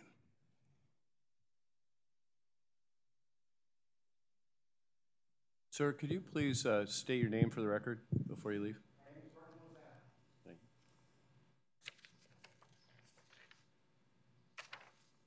you. Good evening. My name is Regina Wani. I'm an RN, and I've been a nurse for the past 33 years. I personally came to this country because I wanted maybe a change of environment. I've been in the United Kingdom for years, but I thought it was good to make a change. And I look at adult family home. Back home, I had a clinic with my husband, and we did it for years. But I look at an adult family home not as a business to make money, but a job of the heart. And going to Lakewood, I personally thought the buildings were big, the rooms were big, they give you what you want. But the price it comes at 400 and something thousand, I think if I have a home around, I should be happy to say my home is gaining gaining value. Adult family homes, if I have a mom today, she will be in an adult family home, not in a skilled facility. I've been there, I've walked there, I see what happened to the elderly in our nursing homes. You have a small girl of 18 years taking care of 13 residents, they don't get any care. But you go to an adult family home, it's a 6-bed home, you get the best care you can. It's a job of the heart. I just want you to know it. It's not about making money, because you can also make money doing overtime, working 2 jobs. When you say adult family home, people are scared. It's like when I go out, they say, where do you work? I say, oh, I'm an RN at Western State Hospital. People's eyeballs will expand. You work there? Do you get beat up every day? I said, no, I don't. So that's the misconception I see too about adult family homes. It's not every home that's gonna have a sex offender. There are a lot of elderly people that need care, that need love. We are all too busy going to our jobs. We don't have time to give our mom a pat on the back that she so much needs. And you have somebody who is not, even a family, gives her a hug every single day. I bet you your mom is happier than you think. So please reconsider your actions and know that it's a job of the heart. Thank you. Please step forward. Rondi Johnson. I live in Lakewood. I live in Oak Brook. I've lived in Oak Brook for 50 years in my same house, and I am not against adult family homes. I am for the moratorium for the reason that I think they should be more equitably distributed in a community. There are 4 within sight of my house right now. But my reason for speaking to you is that we hear how they are part of the community and how these people deserve to be in the community, and I agree. The adult family homes in my community are not part of our neighborhood. They are isolated. You don't see any people outside ever. The homes tend to be a little bit secretive in that when they first moved in, we went to these people and said, you know, hello, welcome to the neighborhood. Well, we're a family moving in. It was not a family moving in. It was an adult family home, which puts us a little bit on the defensive when the next one comes in. But my concern is, with all the love and how well these people are being treated And I don't think they're being mistreated, but you don't see them outside. They are not part of the community. Our neighbors all feel we would welcome the chance, and when one of the homes around the corner had people that actually took walks and came out in the neighborhood, we all spoke to them. We all were happy to see them. We learned their names. Now, in the last 6 or 7 years, I have not seen anybody outside, ever. I don't see anybody in the backyards when we walk down the street that goes behind us. It's not part of the community. It's an isolated business in a neighborhood. Thank you. Thank you. Now I'm declaring the public hearing closed, and we'll move on to ordinances. Madam Clerk. Ordinance number 688, amending Chapter 5.12 of the Lakewood Municipal Code relative to pawn shops. For this, we have Ms. Walker. Good evening, Mr. Mayor, Deputy Mayor, members of the council. You will be pleased to know I do not have 23 findings to offer you with regard to this ordinance. This ordinance was presented to you in a recent study session, and it is proposed to bring the pawn shop regulation in the city more up to date with what we're actually experiencing. And we had a thorough discussion of it during the study session. I would be happy to try and answer any questions the council may have. Questions for Ms. Walker? Hearing none, I'd entertain a motion. Please.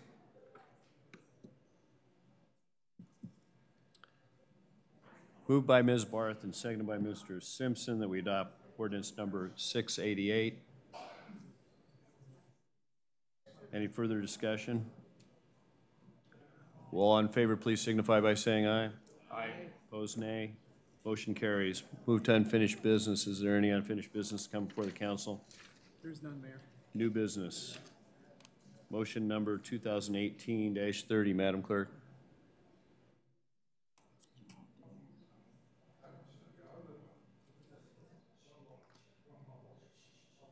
Okay. No.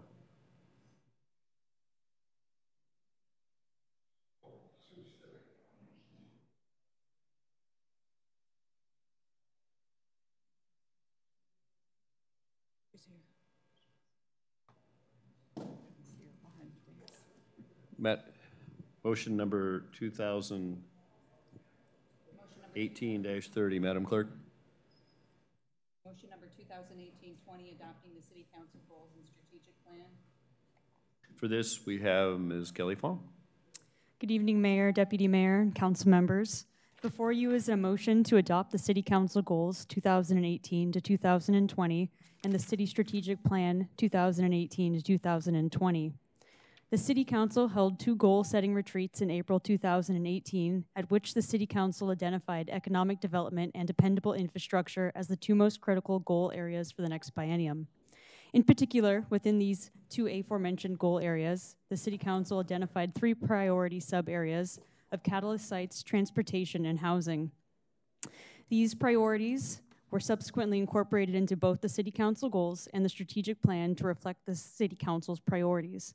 These 2 documents will serve as the foundation of the forthcoming budget process and, as indicated in the strategic plan, as roadmap for the city's future. The strategic plan takes the City Council goals and provides direction for lead departments and tentative timeframes for each strategy's respective commencement, continuation, expansion, and/or completion. To assist city departments, Appendix C lists the city strategies by departments. The recommendation from city personnel would be for the City Council to adopt the City Council goals and city strategic plan if the council so chooses to do so. Unless the council would like more further detailed information on these 2 documents, I turn the matter back to the City Council. Questions for Ms. Kelly Fong? Mr. Whalen. Thank you very much. Lots of fine work has gone into this particular document. We spent a lot of time, as you know, on the draft. I just had a question as we go to the end of I forget where the page is. I'll get to it, though. It was where you outlined the various, I believe, goals and action steps, and there was some sort of a prioritization of them. I was just curious as to how you came up with the ABC sort of ranking on the priorities there. I'll get a page here through the 260 pages we had. If I can get to it here. My computer's a bit slow.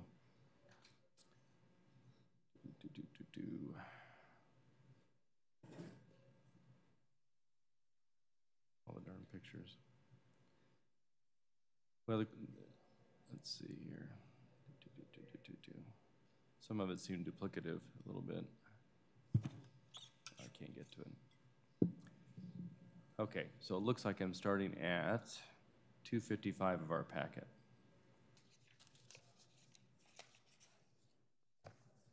Maybe it's not so much prioritization as under the strategy heading where you've got the ABC. Does that refer to, that doesn't refer to a department, it's just a structure of the particular strategy within the objective?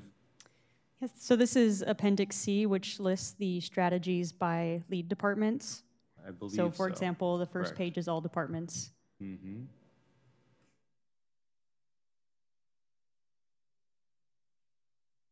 I was just trying to understand the method to the madness with the strategy listing by letter. For example, under 255 economic development, the objective is 1.5, then we have strategy C. And we go to public safety, and you've got objectives 3.1 through 3.4, and then it goes C, C, B, B. I just was trying to get clarity in my own mind as to So what the method order, of the madness was. The order went from goal, so it went economic development, dependable infrastructure, public safety, fiscal responsibility, and transparency, and then was organized by objective number. So it would be 1.1 if it had been pertinent to all departments. However, in this case, the first one was 1.5, and then it went by strategy. Okay. I think that makes sense, but I have to kind of get it to gel because there's a lot of stuff going on in the various iterations here. Maybe it was just me. You're usually pretty good at this, Mr. Brandstetter. Did you completely get the method to the madness on it?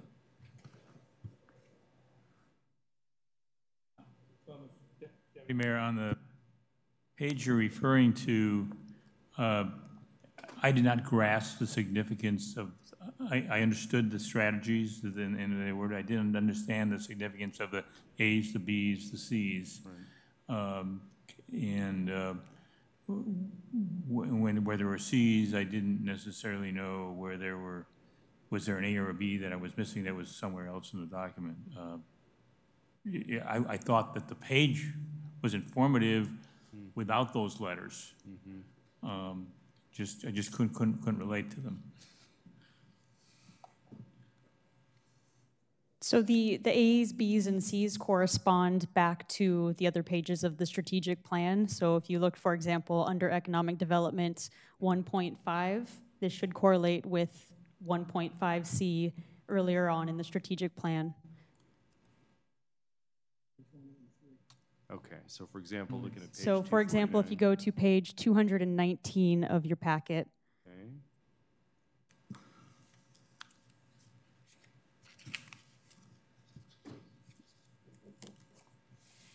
listed on page 219, you'll see 1.5C, and that'll correspond with 1.5C listed in Appendix C.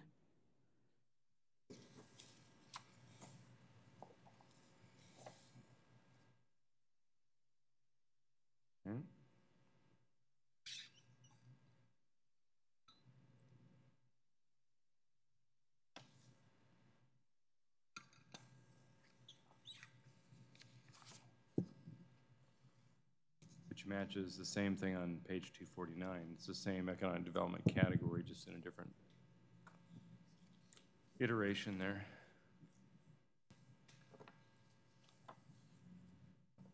This is a demonstration why paper does have advantages. Exactly. exactly. It's hard to. So back, since we're on 219 now, help me out with the pluses, the infinity signs, and the press forward button. So on page 212, there is a legend. The press forward button indicates start. The plus indicates increase or expand. The infinity indicates continue, and the checkered flag indicates finish. I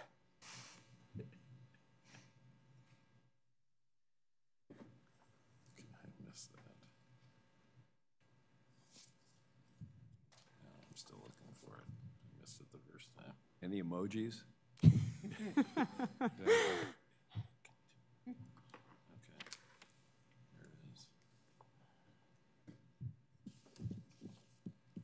So we're going to have a flag, it looks like, on page 216 to expand utilities and community assets like sewers and libraries. We're going to finish it up in 2 years. In that case, there are some tentative big projects coming that'll finish, not to say that that is completely comprehensively finished.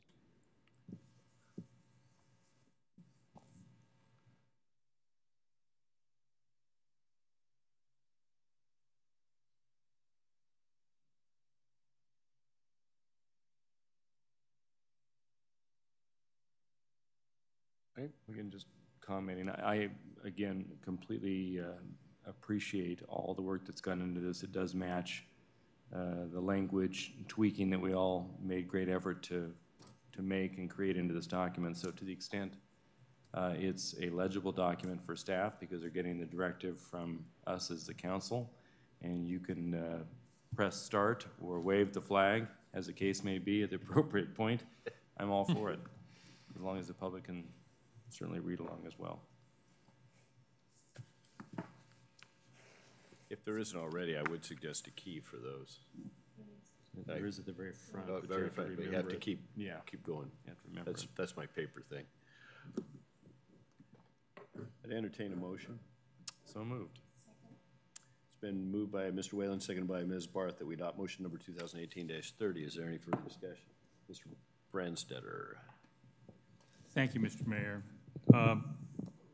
And I also recognize the great deal of work that staff and, in fact, we ourselves have put into coming up with this document. I do have a couple of things in the document that I would like to, I think that we should adjust to be able to go and do that. And the first has to do with at quite a few places in the document, some places in the document, multiple places, there's a reference to neighborhood associations. For example, on page 183 of our packet, where there is under our economic development goal, under 1-4, there is a objective that is a strategy to expand partnership with the Chamber of Commerce, neighborhood associations, and other civic groups. And the reference to partnerships and working with neighborhood associations exists in multiple places throughout the document. But I think that neighborhood associations have a very specific meaning in our history and the way that we go through. We have 6.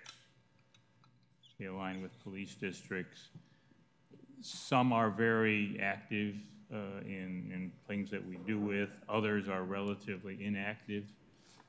And yet there are other places, for instance, if we were to use Springbrook as our model to look at, the neighborhood association there is essentially dead. But there are active neighborhood groups that we could do that. And I think that, strategically, we should not be specifically looking at the established neighborhood associations, but we should be looking at neighborhood groups that we can partner with that have ability to move forward move us forward towards the vision that have administrative groups. So Mr. Mayor, I would move to amend the document so that in all places where there is a reference to neighborhood associations, that be changed to neighborhood groups. Is there a second to the amendment? It's been moved by Mr. Brandstetter, seconded by Mr. Bolke, that we amend motion number 2018-30 to replace the word associations with group every time it appears after a neighborhood. Is there, Mr. Brandstetter, do you wish to speak to the amendment?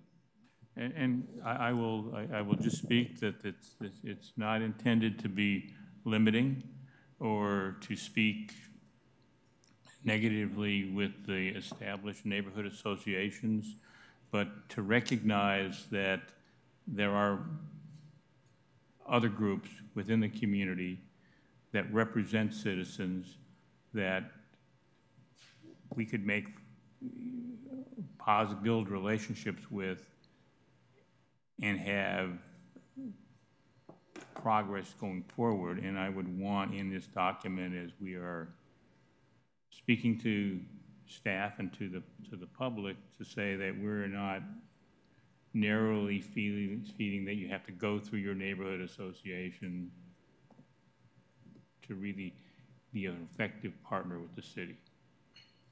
Is there any further discussion on the motion, the amendment? Mr. Whalen. I appreciate the opportunity to be inclusive on that. My only concern, and if I were to tweak the language with a friendly amendment, I would say neighborhood groups and associations, because I think there are folks in some of those associations that have a sense of identity, and there are other neighborhood organizations, for example, Oak Brook 4th or Oak Brook 7th, that wouldn't say they're part of an association yet, although the new one that just was stood up, they probably might be part of that, but they may be more akin to a neighborhood group. So, you know, to those folks who have been historically part of associations, I wouldn't want them to lose that sense of identity. So, you know, I'm fine with it. I think I would prefer a friendly amendment to say neighborhood groups and associations or something similar. That would be my comment. It's not an amendment yet, unless I think there's some consensus. Then I might make a friendly amendment. Mr. Bransford? We're still discussing your amendment. I wouldn't have an objection to that may want to offer that amendment to the amendment. You know, I would just say that in neighborhood.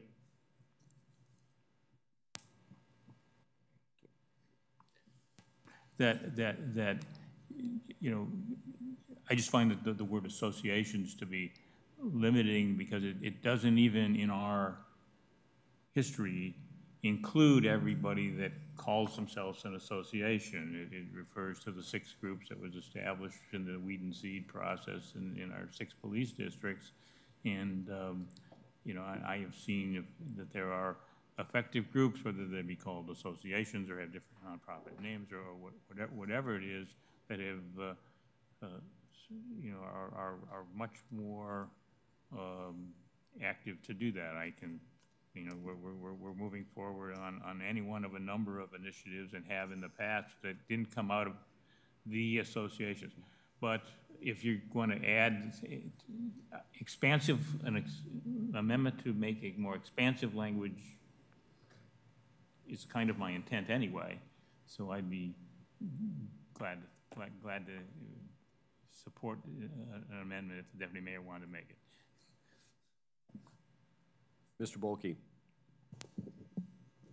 Not to play parliamentarian, because I myself am not a parliamentarian. There's no such thing as a friendly amendment, so somebody has to withdraw their amendment and make a new amendment. And I agree. So that's why I didn't make it. There isn't one on the table. So. Okay. So the easiest way is vote down the amendment and start over. She's not. Call for the question on the amendment. All in favor, say aye. Aye. Opposed, nay? Nay. Now I entertain an amendment to the motion. Now your amendment. Wait, I guess my pressed, my light is red. I would, in light of Mr. Branstadter's comment, move to amend throughout the document reference to neighborhood associations to include neighborhood groups and associations. Second. It's been moved by Mr. Whalen, seconded by Mr. Bulkey, that we universally amend the wording in motion number 2018 to change the reference to neighborhood associations to the words neighborhood groups and associations. Is there any discussion on the motion or amendment? Mr. Whalen, yours. I thank you all for being friendly to my non-friendly amendment.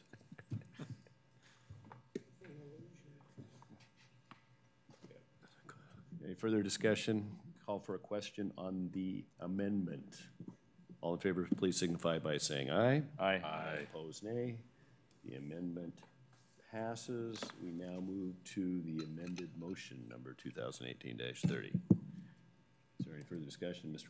Branstadter.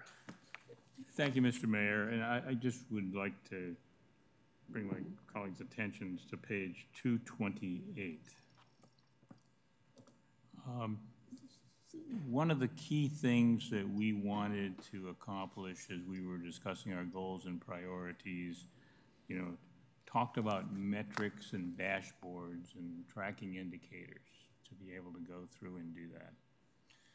And, you know, I think we want to do that. That on page 228, there is a list of key performance indicators that are within the category of public safety. And the third indicator is worded as decrease in number and severity of abatement projects, failed safety inspections, code enforcement. That if we were talking about a strategic plan for 2030, I'd be okay with those performance indicators. But we're talking about a strategic plan for 2018 through 2020. And we have a strategy to in the other parts of the plan, we're looking to aggressively pursue abatements, aggressively pursue code enforcement. And I don't think that in those two specific things that we or our citizens are looking for a decrease in the window where this strategic plan is. Now, with respect to failed safety inspections in the window through 2020, I do think a good indicator is decrease. So I would look to amend the plan to given the scope, I would look to amend the plan for the key performance indicators to amend that particular indicator to decrease in number of failed safety inspections.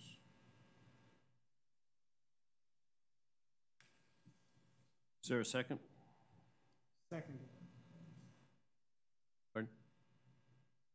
I don't understand the motion.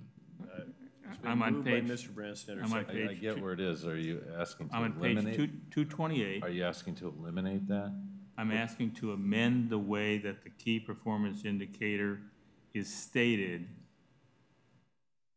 to indicate that that the decrease is in the number of failed safety inspections, but not essentially deleting for a decrease in abatements or a decrease in code enforcement. So that statement would read: decrease in number of failed safety inspections is a key performance indicator for this 2-year plan. It's been moved by Mr. Brandstatter, seconded by Mr. Simpson, that we amend the language of under key performance indicators on page 228 of our packet to change the words decrease in number and severity of abatement projects, failed safety inspections, code enforcement to, quote, decrease in number of failed safety inspections, end quote. Is there any further discussion? Will all in favor please signify by saying aye. Aye. Opposed, nay. The amendment carries. Now return to the twice amended motion, number 2018. Is there any further discussion? Hearing none, will all in favor please signify by saying aye. Aye. Aye. Opposed, nay. Motion carries. Now move to reports by the city manager, Mr. Caulfield.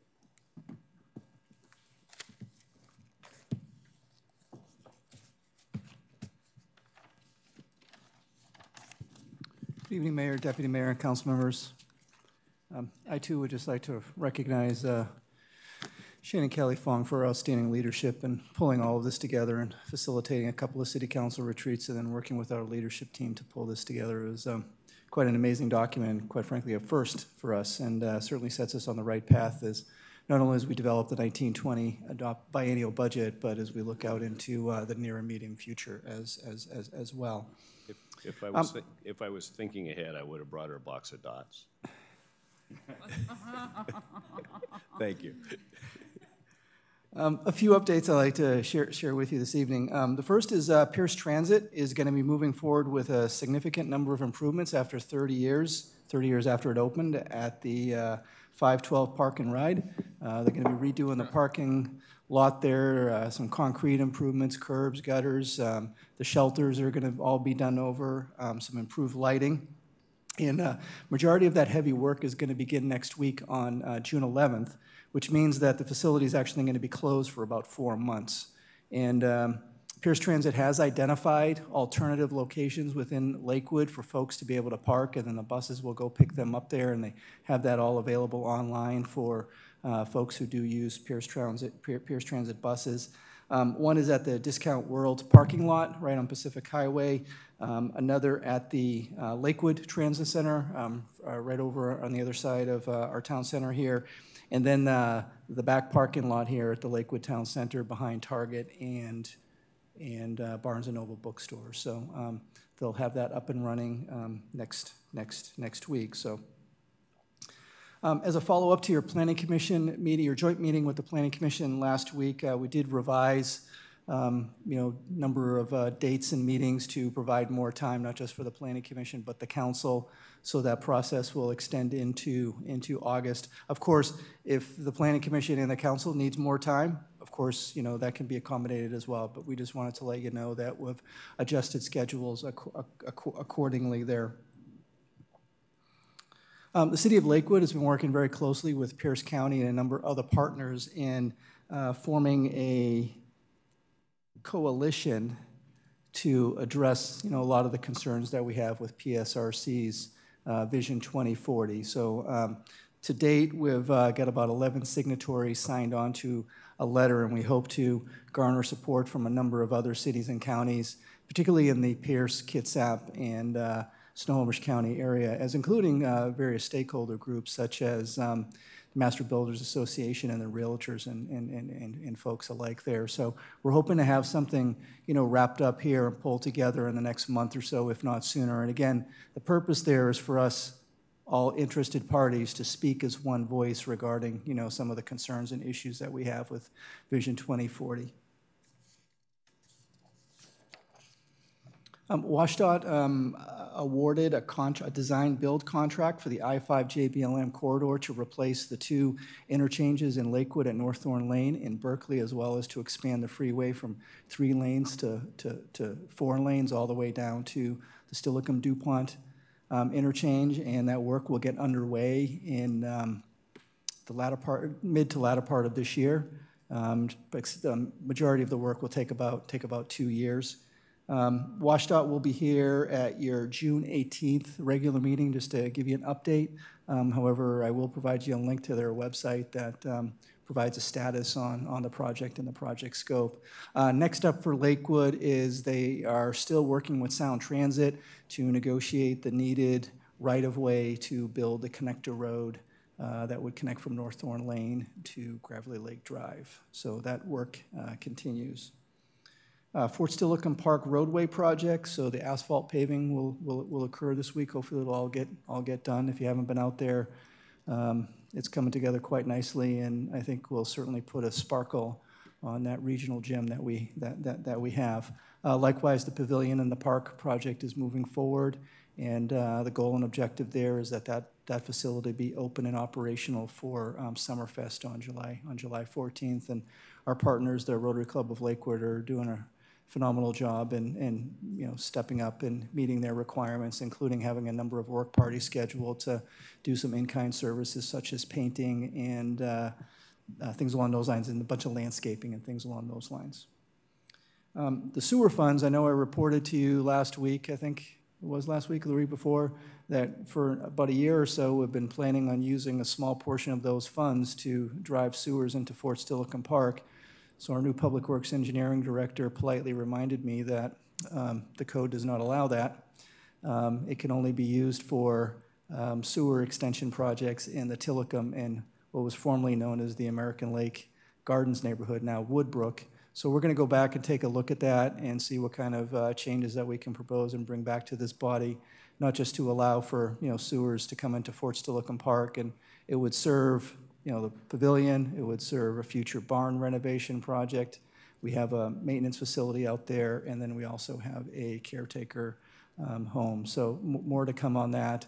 The other area that we want to take a look at is we look at a land swap with JBLM, making sure that our ordinance would allow for the extension of sewers in the Woodbrook neighborhood onto hopefully that future part of Lakewood to accommodate sewer there as well. So again, more to come on that, and I apologize for the confusion. Your council calendar, we just received notification that the prosecuting attorney, Mark Lindquist, will not be able to attend your next study session on June 11 to give you an update on high priority offenders. He's asked to be rescheduled to your August 27 study session. So if you don't see him next week, that's why. As it relates to your calendar, tomorrow at 1100, I think the official ribbon cutting will be about 11:15, but we're going to kick off the 2018 Lakewood Farmers Market with our opening day. As you heard earlier this evening, the Senior Center is going to have their annual open house, and if you have an opportunity to drop by there and see all that they do, it's pretty cool stuff. And so it's from 10 to 1 on Thursday. Next week, a week from Thursday, on June 14th, we'll be holding our annual developer forum, and we have a very exciting agenda there. And then as we look out into June, the latter part of June, we have the AWC annual conference in Yakima. I know myself and Councilmember Brandstetter will be attending that. If there's anybody else on the council that would like to attend, please let us know, and we'll get you squared away there. It's from June 26th to the 29th. The bulk of the program is on the 27th and the 28th, which is a Wednesday and a Thursday, including the board meeting, which is in the afternoon of the 28th.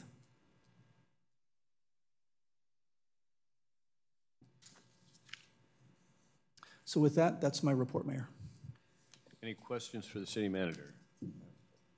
Mr. Whalen. 2 questions. On your report on the letter that's being drafted and circulated on the 2040 or 2040 concerns, Vision 2040? 2050. 2050, rather. Is that something that we will get a chance to see before it gets circulated too widely? I have provided a copy to you. Okay. That's and certainly if you have any feedback or comments, let us know. Okay. Was that recently? Today. Got it. And then on some of the public comment today, I wouldn't mind, through you or Brianna, accepting the invitation to tour a few of the selected adult family homes in Oak Brook. I don't want to do it directly. I think I need to do it through staff to do that, because I don't want them to just be accommodating to me only. I want it to be more official. So they can select, Ficker can select 2 or 3 or whatever, but I wouldn't mind going to look at a couple of them. Okay. Especially the one that extended the invitation. Okay. Sure.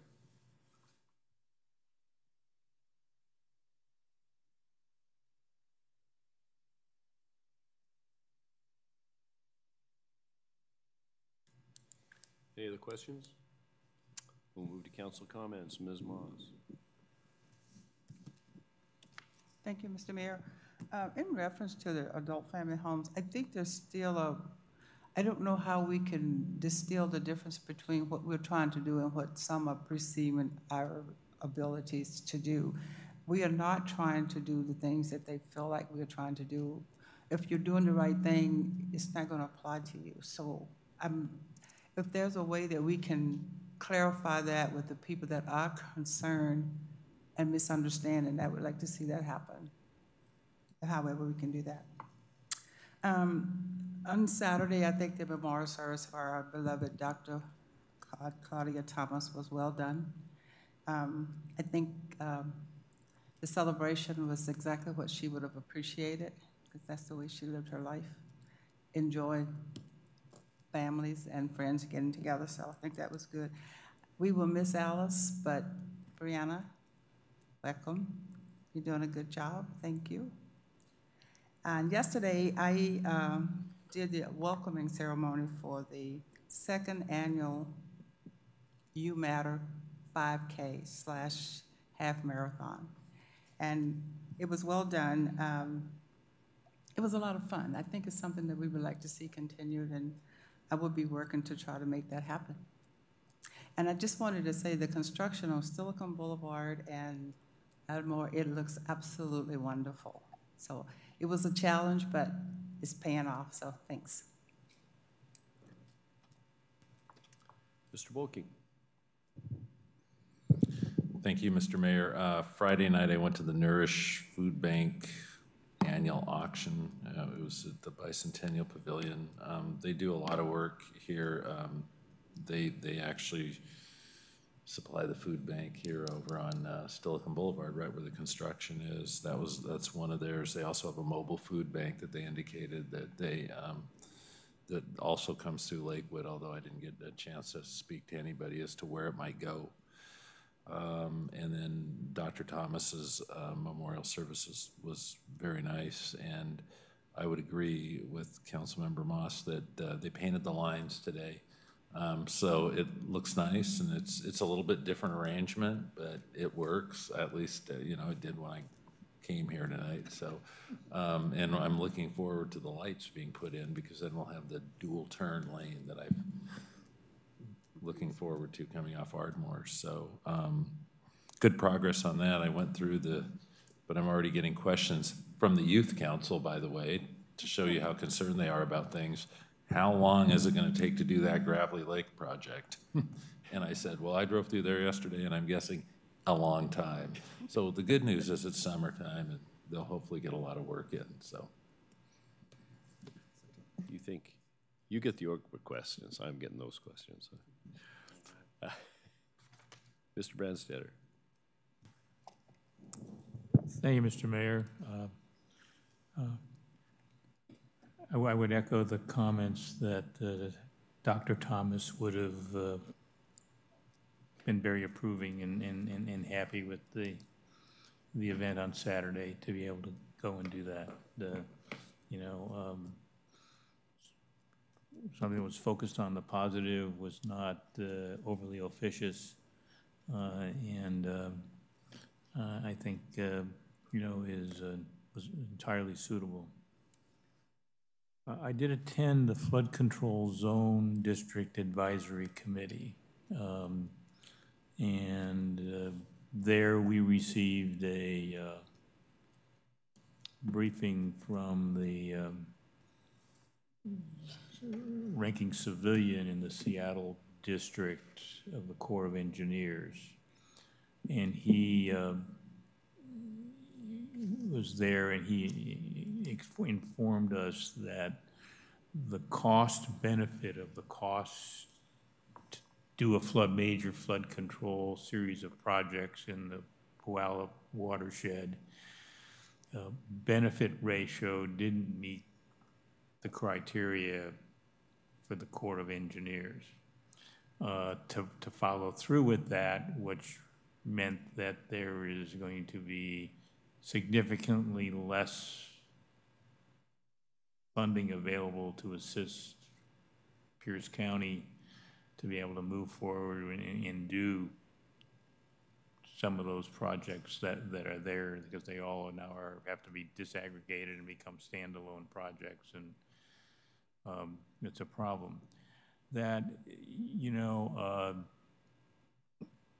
it took them 5 years to decide that the cost-benefit ratio didn't meet their requirement to be able to go forward to do that, and it's really disappointing. It's also disappointing that when they looked at the benefits, that they considered that only 7,300 Pierce County residents would benefit from all those projects, because they don't count you as benefiting if your workplace was in the flood district, or it ended to your livelihood.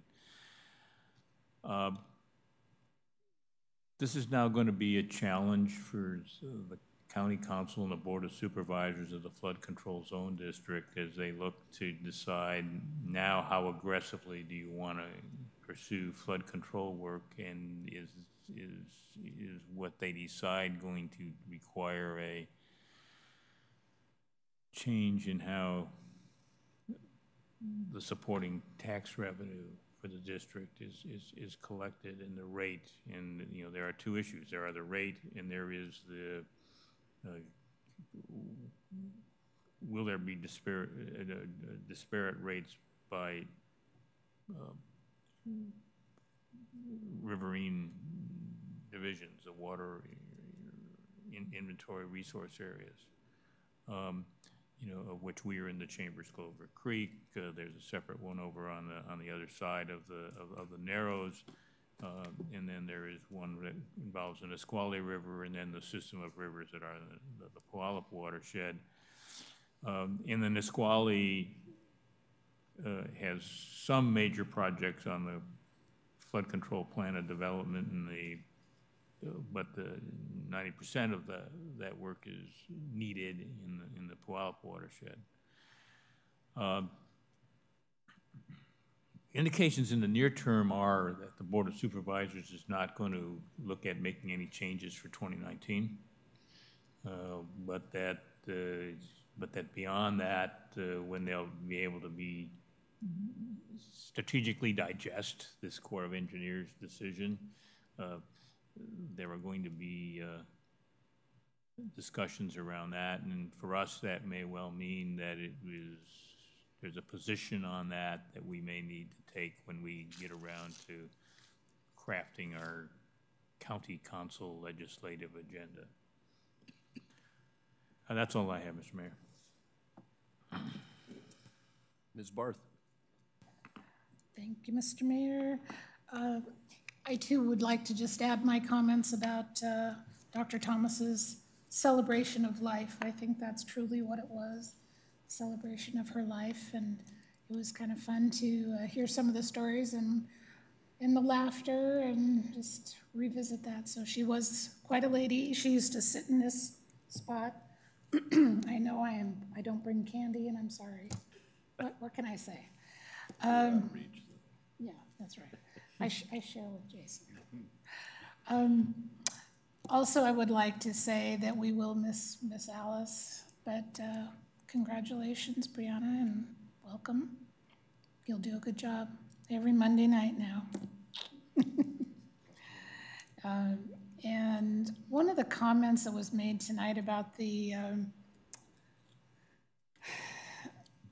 adult family homes, and the person that said it implied that we had not done our research and that the city attorney had not done research. It's unfortunate that we can't answer that, because if we had been provided the information that we requested from DSHS, we would have the research, we would have those answers.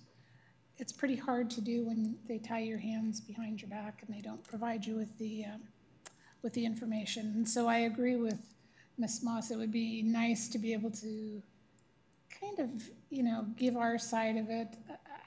I know there's a fine line there, and so I will leave it to the people that are much smarter than I am to bridge that gap. That's it. Mr. Simpson. Thank you, Mr. Mayor. I'd like to coattail on the comments made concerning Saturday's memorial service for Dr. Thomas. You know, as I sat and listened, I didn't know her as well as some of you, although I did have the privilege of observing her for a number of years. And when her granddaughter talked about a page of history from that letter she read, it got me to thinking about a guy named David Henry Thoreau, an American essayist who wrote about, 1700s.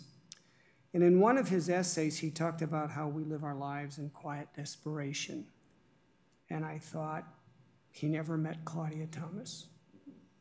And that was, for me, a good way to capture Saturday.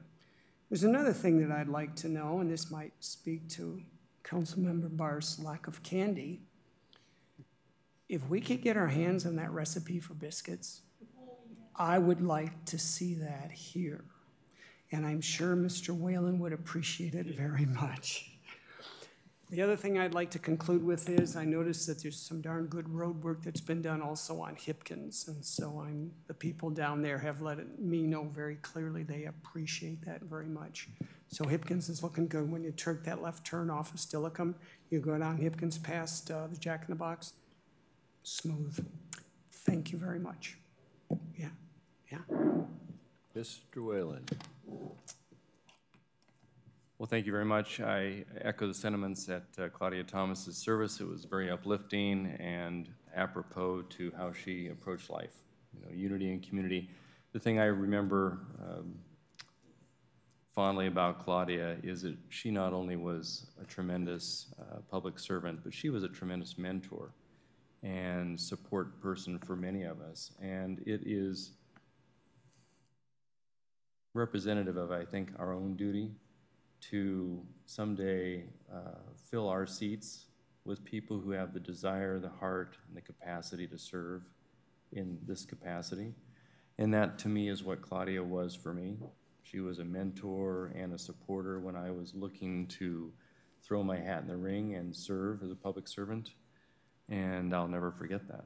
You know, truly the table was always set at Claudia's house, and her focus to mentor and support new leadership was always set in her heart and mind as well, and she was tremendous with that.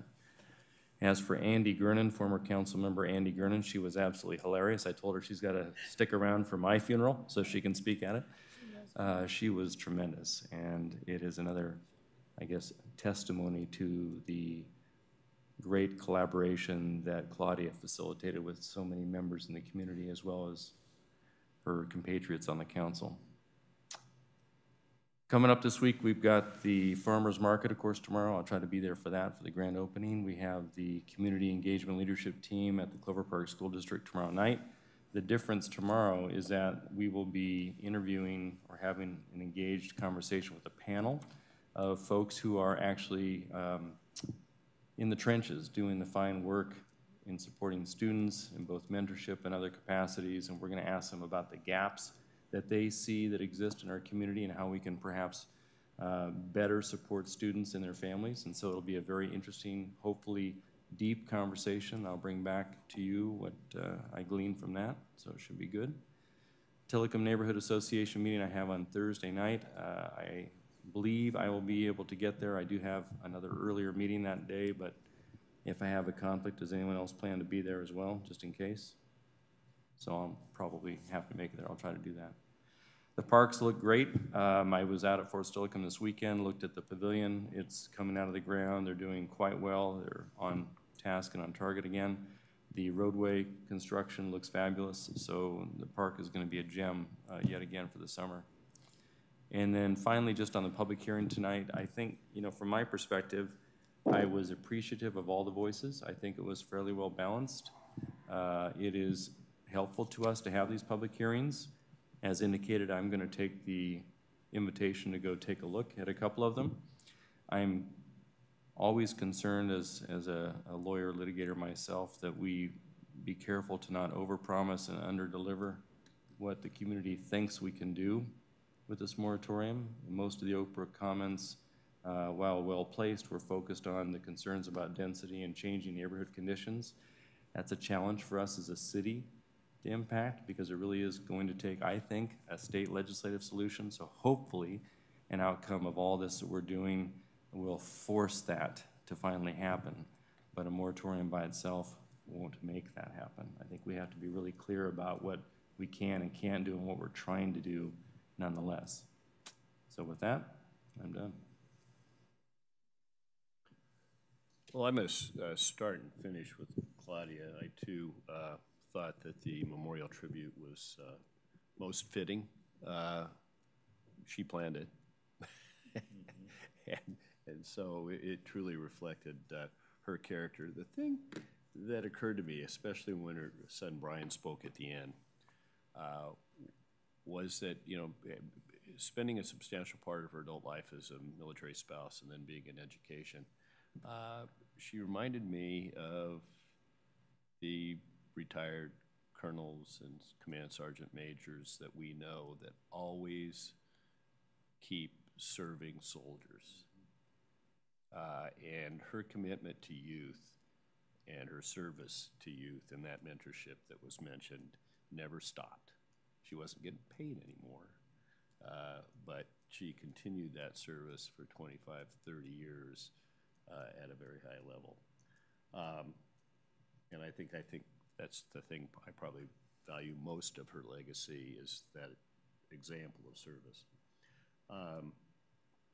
On Thursday,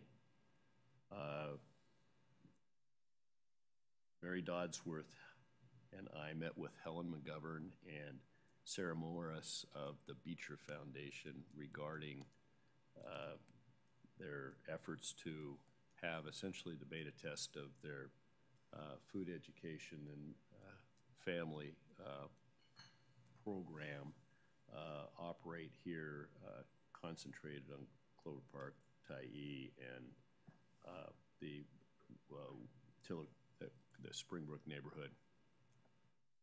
And the good news is their immediate meeting before us was with the Clover Park School District, who indicates that they're on board and going to help provide access to the schools. And the whole goal of this is a long-term change in health outcomes, which are very disparate within the community, and a lot of that's related to diet. And they've had some success at a grade school level, which can be measured by metrics, in over 100 schools in King County, and they want to ramp that up and extend it to the families and bring in some partnerships. So this is, I think, an exciting opportunity to test that here in Lakewood. And you can put the life expectancy dots on the map, and you can see that that neighborhood probably has at least a dozen years in decreased life expectancy compared to other areas in Lakewood.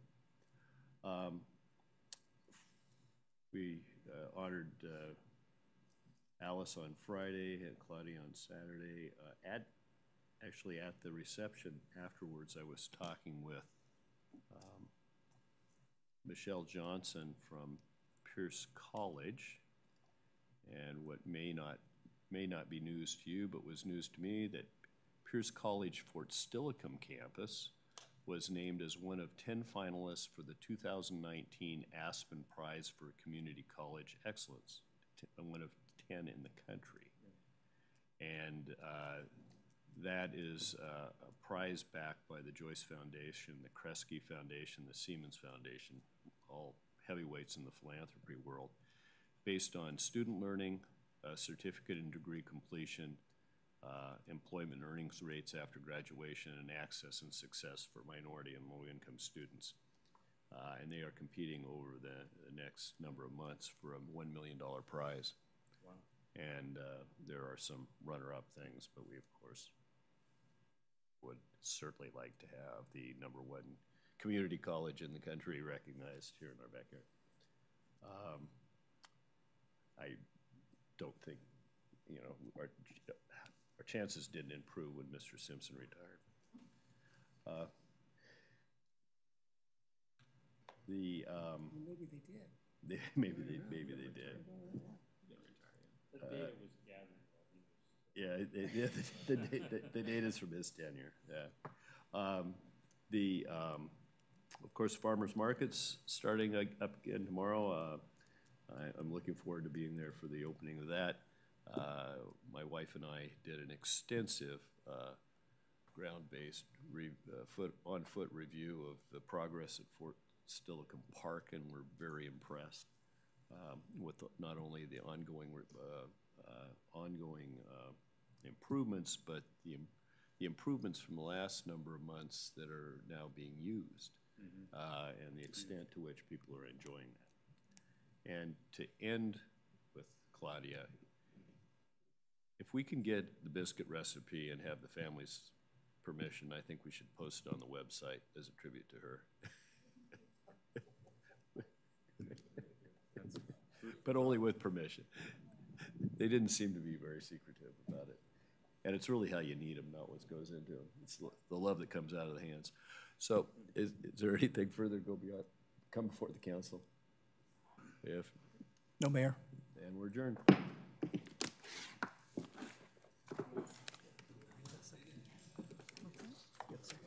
They said that they'd give it, but I don't know if they were serious or not.